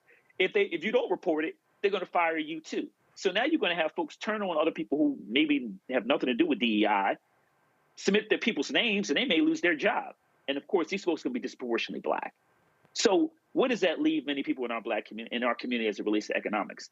The other thing I want to highlight, Roland, in terms of we talk about this historical nature issue about racism in America, is I need the folks to go back and check out the debate between we had the debate in Cambridge, Massachusetts, between Baldwin and Buckley in 1965. The same Buckley who supported the Civil Rights Act until Barry Goldwater wrote his book, The Conscience of a Conservative. Right. And so the title of the debate was "The American Dream is at the Expense of the American Negro." And like many people, I've seen it a number of times, but I need some folks to go back and watch that important debate. And we know Buckley is kind of the father of the modern conservative, network we see today. But it's really important in terms of historically for black folks to understand that the fight that we're undergoing now has consistently happened for centuries. But at least at some point, particularly, like I said, I talked about earlier with the Great Society programs, that we had some kind of success in terms of ending Jim Crow. And then we've seen some other opportunities. We talked about the election of President Obama, obviously some economic growth. Black folks had the opportunity to go to any higher education institution they want to, but then folks said that's too much. And we need to dismantle all of that. So what you're seeing is a complete reversal of all the success that we've seen over the last several decades. And and folks are unprepared for it because they thought that, this is all, smoke and mirrors, this is all a game. No, we're in it now. And so what are we prepared to do? Because we have to continue to keep fighting, but we need to make sure we have obviously some policies in place in terms of initiatives, in terms of what we do strategically to address this issue, because it is going to be a 24/7 fight to make sure that we maintain a minimum of some of the things we've gained over the last several decades, and then make sure not too many of these provisions are reversed, and then fight over the next several years, really for the next several generations, for some of the new laws to make sure to counter a lot of the challenges we've had. And see, we're in it now. Right, but see, the mistake that people are making is y'all are looking at this through a Democratic and a Republic lens. That's right. I don't look at this stuff through a Democratic and a Republican lens. I look at this through a Black lens. I look at this through the eyes of a Black man. I'm looking at policies and I look at how people operate. Go to my iPad. Y'all, if you don't understand today's modern Republican Party, this is the book that changed it all. Barry Goldwater and the Conscience of a Conservative. What does it say right here? Edited by C.C. Goldwater, right? With a new foreword by George F. Weil and a new afterword by Robert F. Kennedy Jr. See, a whole bunch of y'all. Oh, I saw a bunch of y'all. Entertainers too. Y'all were talking about y'all were supporting Robert F. Kennedy. And you didn't even realize the game that he was running. Y'all didn't realize that. And I saw some of y'all, man, well, Kamala, she should have made an outreach to Robert F. Kennedy. Why? Everybody knew what RFK Jr. was. See, y'all ain't, see, y'all falling for the okie doke. When you are making a decision who to vote for, you make a decision based upon what I see, what I hear, how things are operating. Look at this here. All of these. Donald Trump said, I will end the war in Ukraine in 24 hours. Y'all fell for it. Y'all sit here and y'all fall for all of this stuff, not even remotely realizing what is going on. You don't even understand, again, what is happening, because you know what I hear? A lot of our people, man, I don't watch the news. I don't read stuff. So how in the hell can you be informed if you have no idea of what is happening even in the world? Oh, I see the numbers. I see the numbers. And let me be real clear. Let me be real clear. This is not a shot at folk I know. Oh, but I'll see y'all loving shenanigans in sports YouTube channels and commentaries. Oh, and everything is fun. But let me help y'all out. Let me help y'all. Do I still have the, let me find it. Let me see if I can find it. On Facebook, I'm sorry, this actually was posted just yesterday. I'm trying to pull it up right now. And it showed all of the folks who are getting offer letters rescinded for jobs. Are y'all aware that there were scholarships that were awarded to black folks and others that are now being rescinded? Are y'all aware that there are people who had jobs in the Department of Veteran Affairs where they're trying to take care of America's troops, and they are rescinding jobs for those people? Oh, if y'all want to have the conversation, we can. And so what is happening before our very eyes, we are literally seeing massive changes take place. And some of us are just joking and playing and having so much fun. But I'm warning you, I'm warning you. And they're not understanding this, Nola. They're targeting black PhDs. They're targeting folks with masters. They're targeting every single one of the programs. See, we had some simple-minded Negro in the chat. Yeah, well, you know, I voted for Harris, but Roland Martin was talking down to the regular people in the streets. And I'll say it, no problem, Panther 55. You can kiss my ass. Because, see, I can guarantee you I can go in the streets and, because, see, I know what I'm told. I know there are barbershops that are streaming our show in the barbershops. I know because I get the letters, and the brothers who were in prison stop me and saying, man, I got through prison watching you. See, y'all can sit here with that bullshit all you want to. Oh, you the boule, and y'all talking down. That is dumb as hell. Because first of all, right now is 5,500 people who are watching YouTube right now. Hey, dumbass, it's only 5,000 boule members. So guess what? And I guarantee you, the entire boule ain't watching me right now. But see, Nola, that's the Simple Simon shit that some of these folk don't realize. And while they sitting here yelling about, you in the boule, you ain't talk to the regular people, you ain't talk to the regular people. Guess what? You getting jacked. The programs that are happening, these things are going down as we speak. No, look, you are hearing from these people. You are hearing from I guarantee you are hearing from long-serving diplomats in the State Department, people who have given their lives to the federal bureaucracy, people who believe in what Ralph Bunche was doing, the first African-American to win a Nobel Peace Prize, who are summarily being dismissed because what they say. In fact, y'all don't even. Do y'all have the clip where Donald Trump said he could tell who's an illegal immigrant? Play it. Open borders with people pouring in, some of whom, I won't get into it, but you can look at them and you can say, could be trouble, could be trouble. You can look at them and tell you could be trouble. That's what they are saying right now to black people in the federal government, Nola. First and foremost, it's just plain old school racism. No more, no less.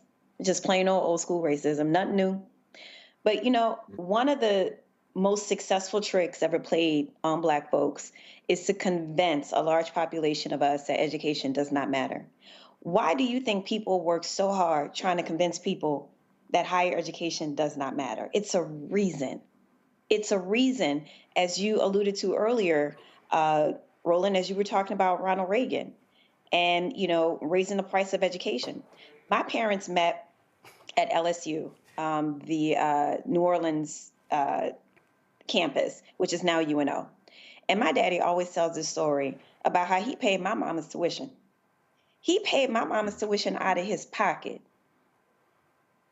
And then fast forward, 15 years later, you have to take out a second mortgage to send your child to school, or that child gets in debt starting out their professional careers, right?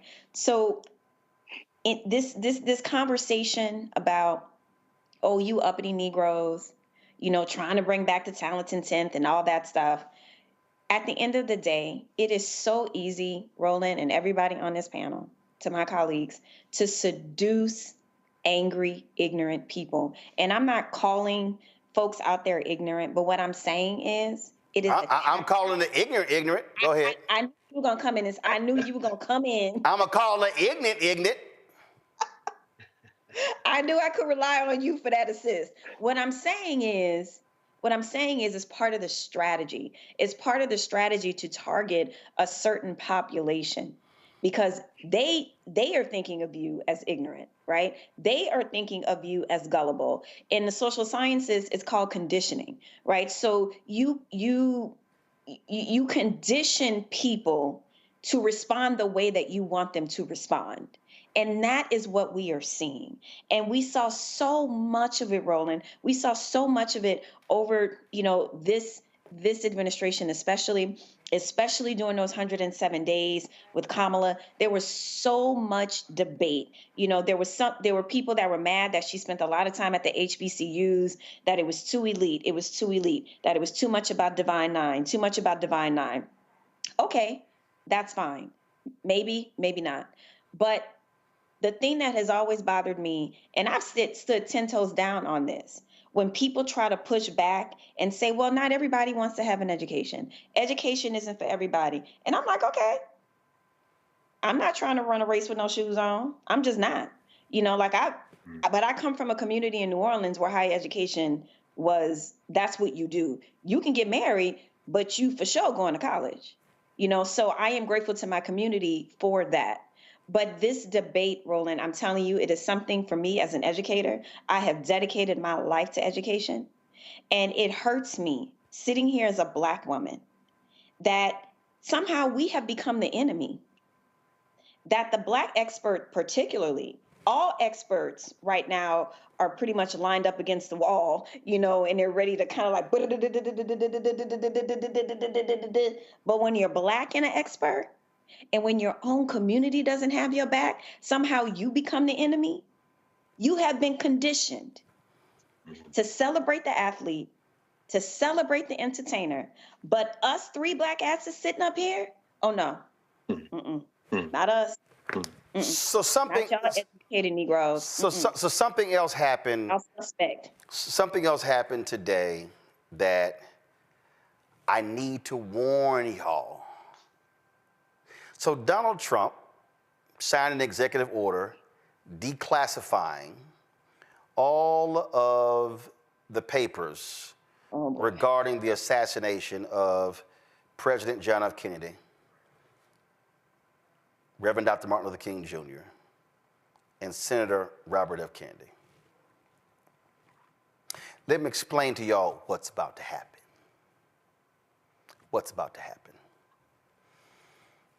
In 5 or 6 years, the FBI so-called recordings of Dr. King were set to be released. Those will now be released. The FBI, who I simply do not believe, claims that Dr. King, they have recordings of Dr. King having affairs, involved in orgies. They claimed that he was with a white prostitute in Las Vegas.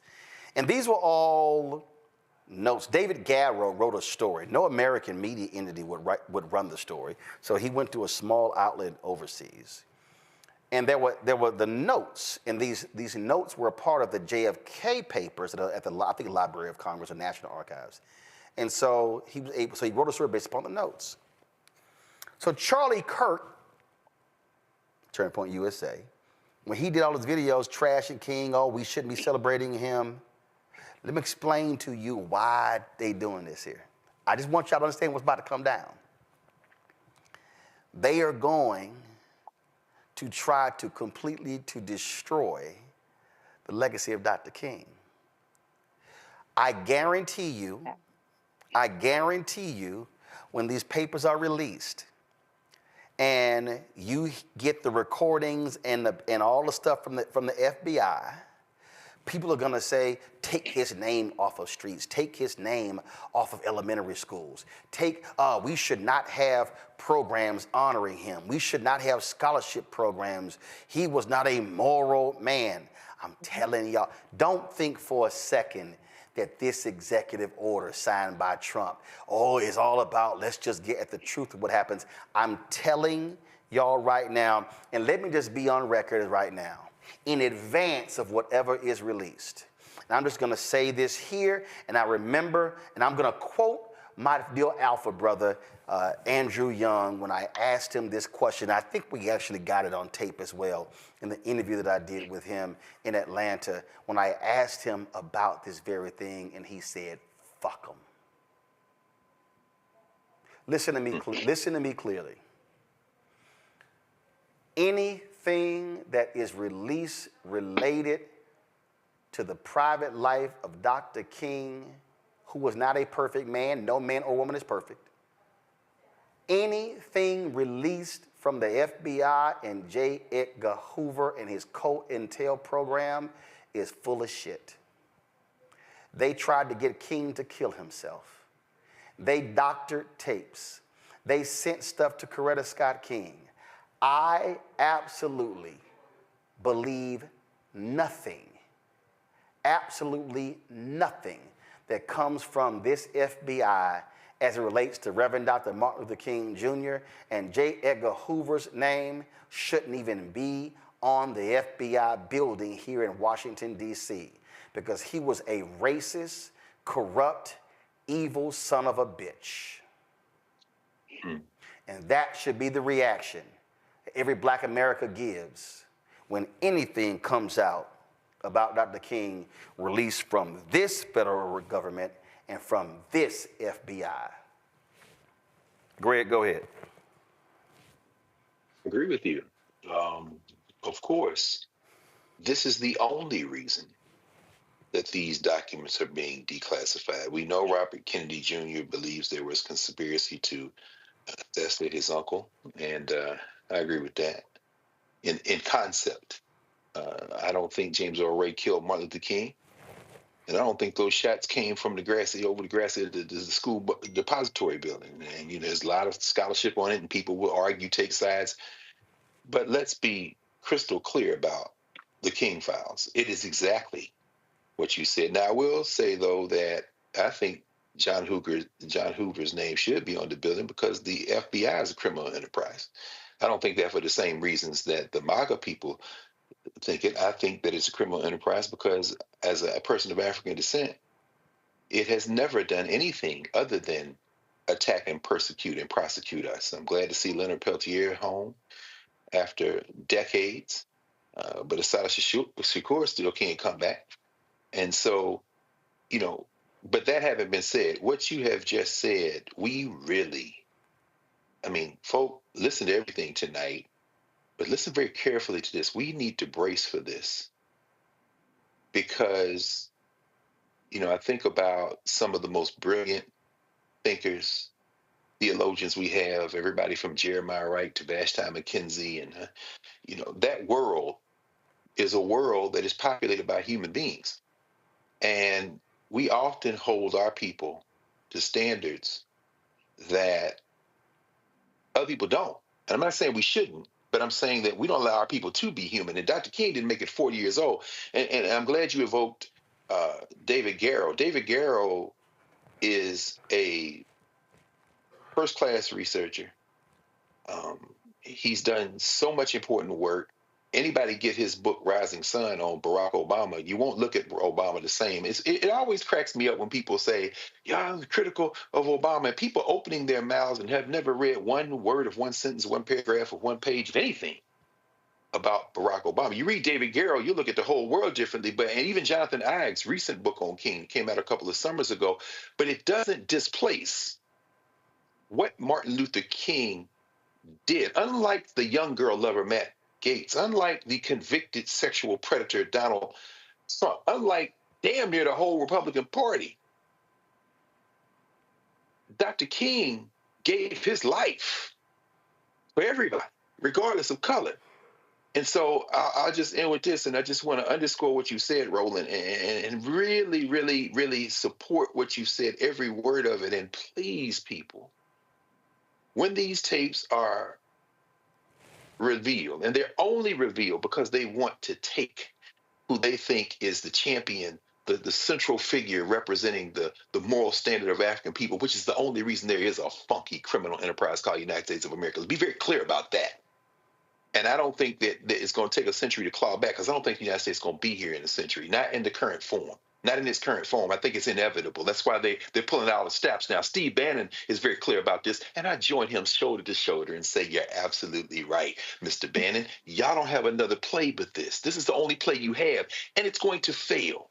It's going to fail. Anytime the damn ADL is supporting Elon Musk, who is openly supporting the AfD in Germany, a damn neo-Nazi party, it's very clear that everybody going for themselves. So guess what? We are too. But when they come for Dr. King and the way they're going to come for Dr. King, any one of you Negroes that runs out and talking about taking down a statue or rejecting Martin Luther King, I want you to keep that same energy for every one of these sexually frustrated, late at night punk deviants who are running this government and running industry. Because if you think you can measure Martin Luther King by a standard and not measure them by the standard, then you are betraying not only our people, you're betraying your own humanity. Well, I'm glad you said that because House Speaker Mike Johnson, they were going to subpoena former Trump staffer Cassidy Hutchinson to testify before the next bogus January 6th hearing.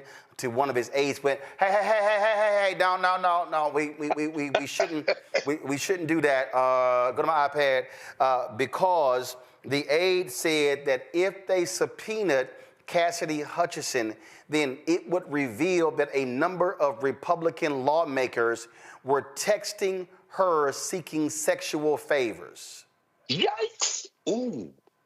An aide to Mike Johnson was like, hey, listen, we can't do that, dog. We can't do that because, yeah, some of our boys were trying to get with old girl and them text messages are going to be public.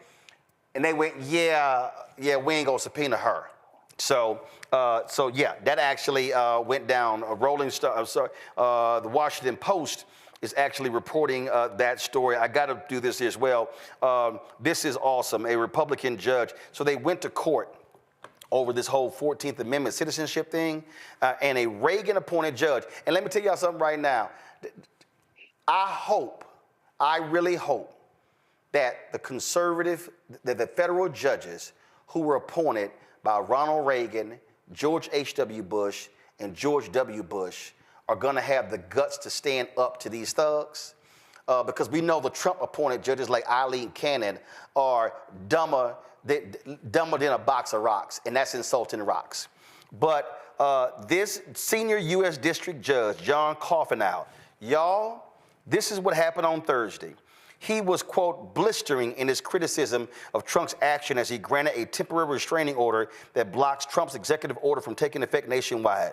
Quote, I've been on the bench for over 4 decades. I can't remember another case where the question presented is as clear as this one is. This is a blatantly unconstitutional order. There are other times in world history where we look back and people of goodwill can say, where were the judges? Where were the lawyers? Coffinour interrupted before Brett Shoemate, a Trump Justice Department attorney, could even complete his first sentence. He said, in your opinion, is this executive order constitutional? Shoemate said, quote, it absolutely is. The judge said, frankly, I have difficulty understanding how a member of the bar could state unequivocally that this is a constitutional order. It just boggles my mind. Larry, I hope there are other conservative judges who say, y'all got to be stuck on stupid with this bullshit. We ain't moving forward. What happened to the originalists? You know, all these folks that always talk about that the U.S. Constitution or certain laws are stated as clear as day, and we're supposed to look at them in their original form. I don't hear those arguments coming from anyone in D.C. right now, and I find it very interesting. The other thing is, Roland, you made a reference to the Reconstruction Amendments earlier. The 14th Amendment is the Reconstruction Amendment. Roland, we should also note that the 14th Amendment specifically related to enslaved Africans, and now the folks who've come generations later, who've come to this country and been, you're born here, your parents come here as immigrants, no matter what you look like, are benefited from the fight by Black folks to make sure we were seen as U.S. citizens here in the United States. But listen, it's wild to me that we're even here. But this shows you how far right the United States is. Well, we have some folks having this argument that somehow you can invalidate the 14th Amendment through an executive order, which is completely ridiculous. But I agree with you, Roland. I'm curious to see how some of these, as we continue to deal with this issue, some of these judges deal with this. And I'm glad that this particular judge, you say was a Reagan appointee, was very clear about this makes no sense constitutionally. And I know, Dr. Carr is the resident attorney here, but when we've heard this over the last, from the first Trump administration to now, it always boggled my mind because it's clear as day in terms of the language in the Constitution. And for those Black folks out there who think that, somehow that this is okay, you need to go read a book and find out, once again, understand what the Reconstruction Amendments were all about and who these amendments were specifically designed to address and Black folks being enslaved Africans and what it means to be a U.S. citizen. So, like I said, I was glad to see that earlier today. I read, numerous quotes, but this is not the end of this issue. They will continue to push this, and we have to make sure that we keep all eyes open, and that we make sure that we don't continue to allow our constitutional rights to be infringed on. Nola, I couldn't pass up this opportunity. I just couldn't pass up this opportunity. So I'm sitting here looking on social media, and there's this dude named John Basham, and he posted this yesterday. Attention, please, help. POTUS Trump and Senator Ted Cruz. My wife is a nurse and was recently hired by the VA. Our home is packed up. We have a new home, have spent thousands to move our family from Fort Worth to Waco. Following Trump's hiring freeze executive order, the VA rescinded her job offer. My wife showed, he said, hold on, because he said, I don't have the full, but he said, wait, hold up. My wife is in tears and inconsolable, and my family is devastated. It has been my wife's dream to work with needy disabled veterans. I'm a disabled vet. Now her family is lost with no clear path of what to do. Her job was to start in 2 weeks. He spelled two wrong, TWO. Right after we settle in, we are all huge Trump supporters, and I know this was an unintended consequence. I'm sure veterans medical care professionals were not the target of this EO. Please help me get this message to the White House so the president can fix this error. Veterans need not be affected should be affected. He misspelled that too. Because of out of control government spending elsewhere. Please help retweet this so Donald Trump is made aware and this big old, we need your help. And then he posted it. Another medical professional set to serve veterans a victim of unintended consequences of POTUS Trump's federal hiring freeze EO. I'm told DOD and medical professionals were supposed to be exempt, but bureaucrats are over applying the EO to hurt Trump. No, pimp. No. Your dumb ass voted for that dumb ass. And Nola, now these dumb ass MAGA folk realize your ignorant ass got caught up in it. So again, all I got for you is no tears from Scarface. Now go sit your monkey ass down, and you gotta wait like everybody else. I don't wanna hear a damn thing. And yes, I have absolutely no empathy for John Basham. First, it was the slave imitation, and now you doing the crybaby imitation. Like you on one tonight. I'm texting with Monique, and she like, girl, rolling on one tonight. I'm like, on 2, on 3, on 4. but listen, it's called the bad boy delusion, and I'm gonna tell you what that is.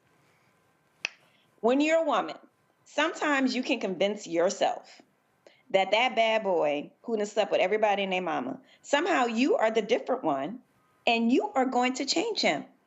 That somehow you are so special that he is not going to hurt you and break your heart the same way he did with all those other women who cannot live up to you because you are you. It is that. Mm-hmm. These folks have convinced themselves that everything that this man said he's going to do does not apply to them. Because they are special. They are the voters. They are the cult. They are the followers. They are the loyal. And you know what happens to the loyal? You know what happens to the cult? You know what happens to the following? You are constantly devalued, used, and thrown to the side. The same way the original MAGAs are looking at him with the tech bros, buddying up. He's the cool guy now. He's finally the cool kid, something he's always wanted his entire life. He don't care nothing about you, baby, and your wife's predicament. I'm about to sit here and tell you, he don't care nothing about you. Not at all. You can text and tweet whatever you want to do to your little heart's content. He was talking to you about you because what you are not is Elon Musk, Mark Zuckerberg, Jeff Bezos. You are not them. You have no value. And that is what we are seeing. And this is part of when people offer analysis about what we are seeing is a lot of radicalized behavior. It's a lot of cult behavior. I absolutely agree with that because oftentimes in cults, the members are treated horribly and they are conditioned to believe it is something that they did. It is something that they did not do enough of. And that is why they continue to prop up their dear leader. So, baby, what you are experiencing is the bad boy delusion. And I am so sorry that your life is falling apart, but we tried to tell you.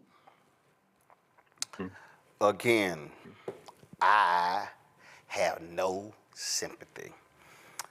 Larry, none. Larry, Nola, Greg, I appreciate y'all being on today's show. We're going to keep speaking truth on this show and trying to warn people what's going on. They don't fully understand how crazy this thing is going to get.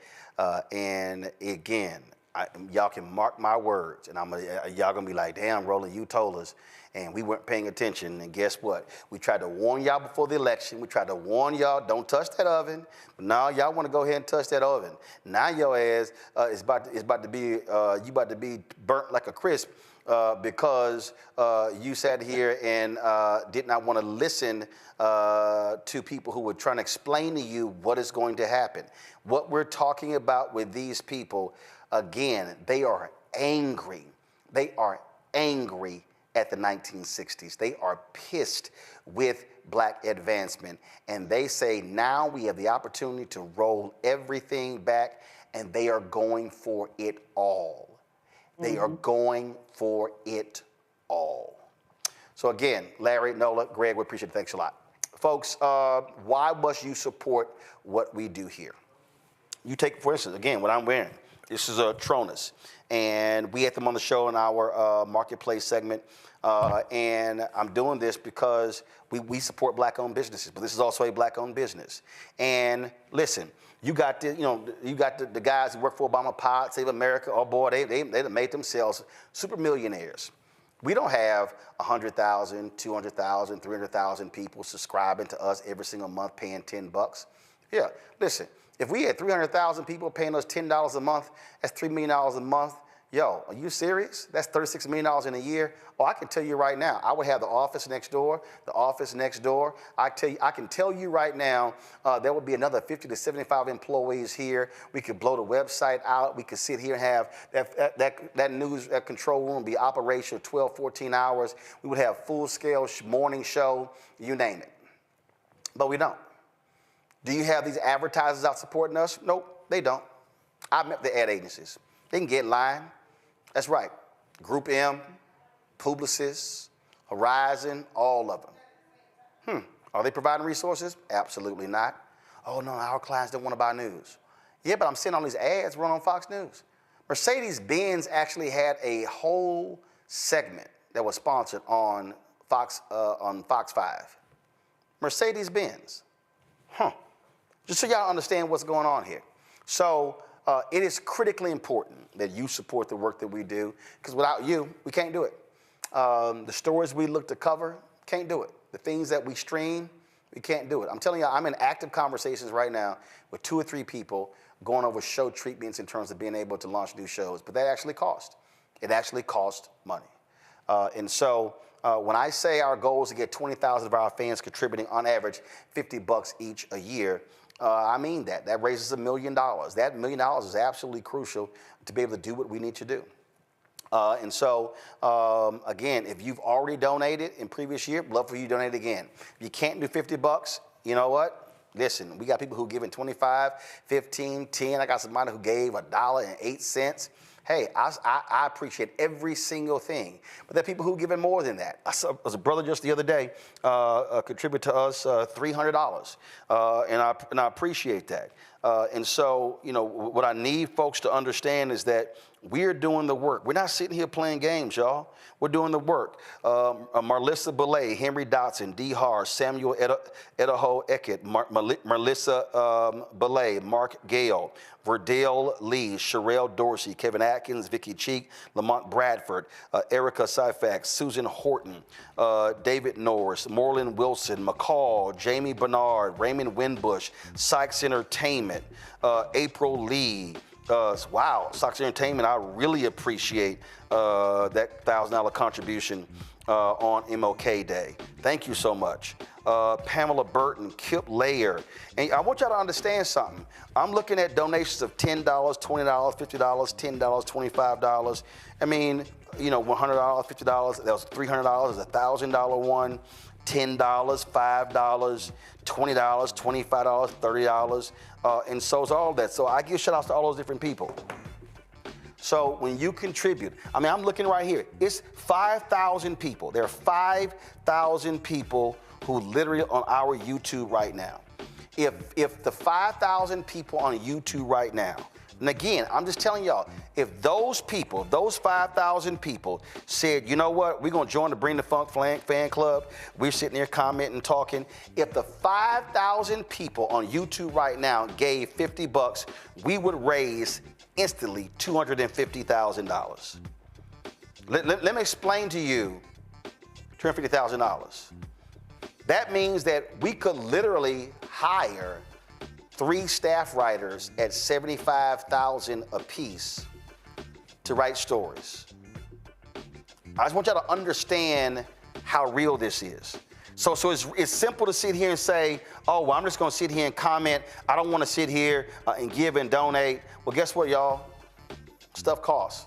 Light, the monitor, the live streaming equipment, the robotic cameras. We have 10 robotic cameras in this studio, and 3 went down. We had to buy 3 more. Cost is real. And so when we say to support us, you can give on YouTube. We would prefer you give us to us directly. And again, everybody who gives to us, we do, somebody says, what percentage do you receive from YouTube membership? We receive most of that, but again, we prefer that you give directly to us via these other means. So if you want to contribute to us via Cash App, this is how you do so. Use the Stripe app, Cash App. You can't give direct in Cash App because they shut down our accounts. So use the Stripe app, the QR code's right there to give to Cash App. Or what you can do is you can actually, of course, if you're listening to us, go to blackstarnetwork.com to see the QR code.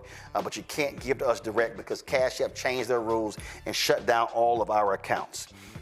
That's one thing. If you want to give us via PayPal, it's paypal.me/rmartin. You can actually set up annual giving. So if you want to give $50 or even more or less every year, you can set that up on PayPal. Venmo is venmo.com/RMUnfiltered. Zelle is roland@rolandsmartin.com. You can send your check and money order to P.O. Box 57196, Washington, D.C. 2003 7-0196.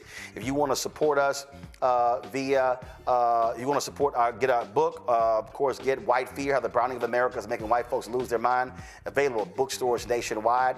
Get the audio version I read on Audible. Every proceed of the book goes right back into the show. We had our merchandise at Roland Martin Unfiltered Black Star Network merchandise. You want to get your shirt? I had it on last night. Don't blame me. I voted for the black woman. And also, hashtag we tried to tell you, FAFO 2025. You can get that, rolandmartin.creator-spring.com. Yes, I know they've been having issues because one of the warehouses, one of the distributors got impacted, but they're fixing the issue. Trust me, I'm riding them every single day. Or go to blackstarnetwork.com to get our merchandise. Also, folks, don't forget, download the Black Star Network app on Apple phone, Android phone, Apple TV, Android TV, Roku, Amazon Fire TV, Xbox One, Samsung Smart TV. Folks, that's it. I'll see y'all tomorrow right here on Roland Martin Unfiltered on the Black Star Network. Holla! Black Star Network is here. Oh, no punch! I'm real revolutionary right now. Thank you for being the voice of Black America. All momentum we have now We have to keep this going. The video looks phenomenal. See, there's a difference between Black Star Network and Black-owned media and something like CNN. You can't be Black-owned media and be scared. It's time to be smart. Bring your eyeballs home. You dig?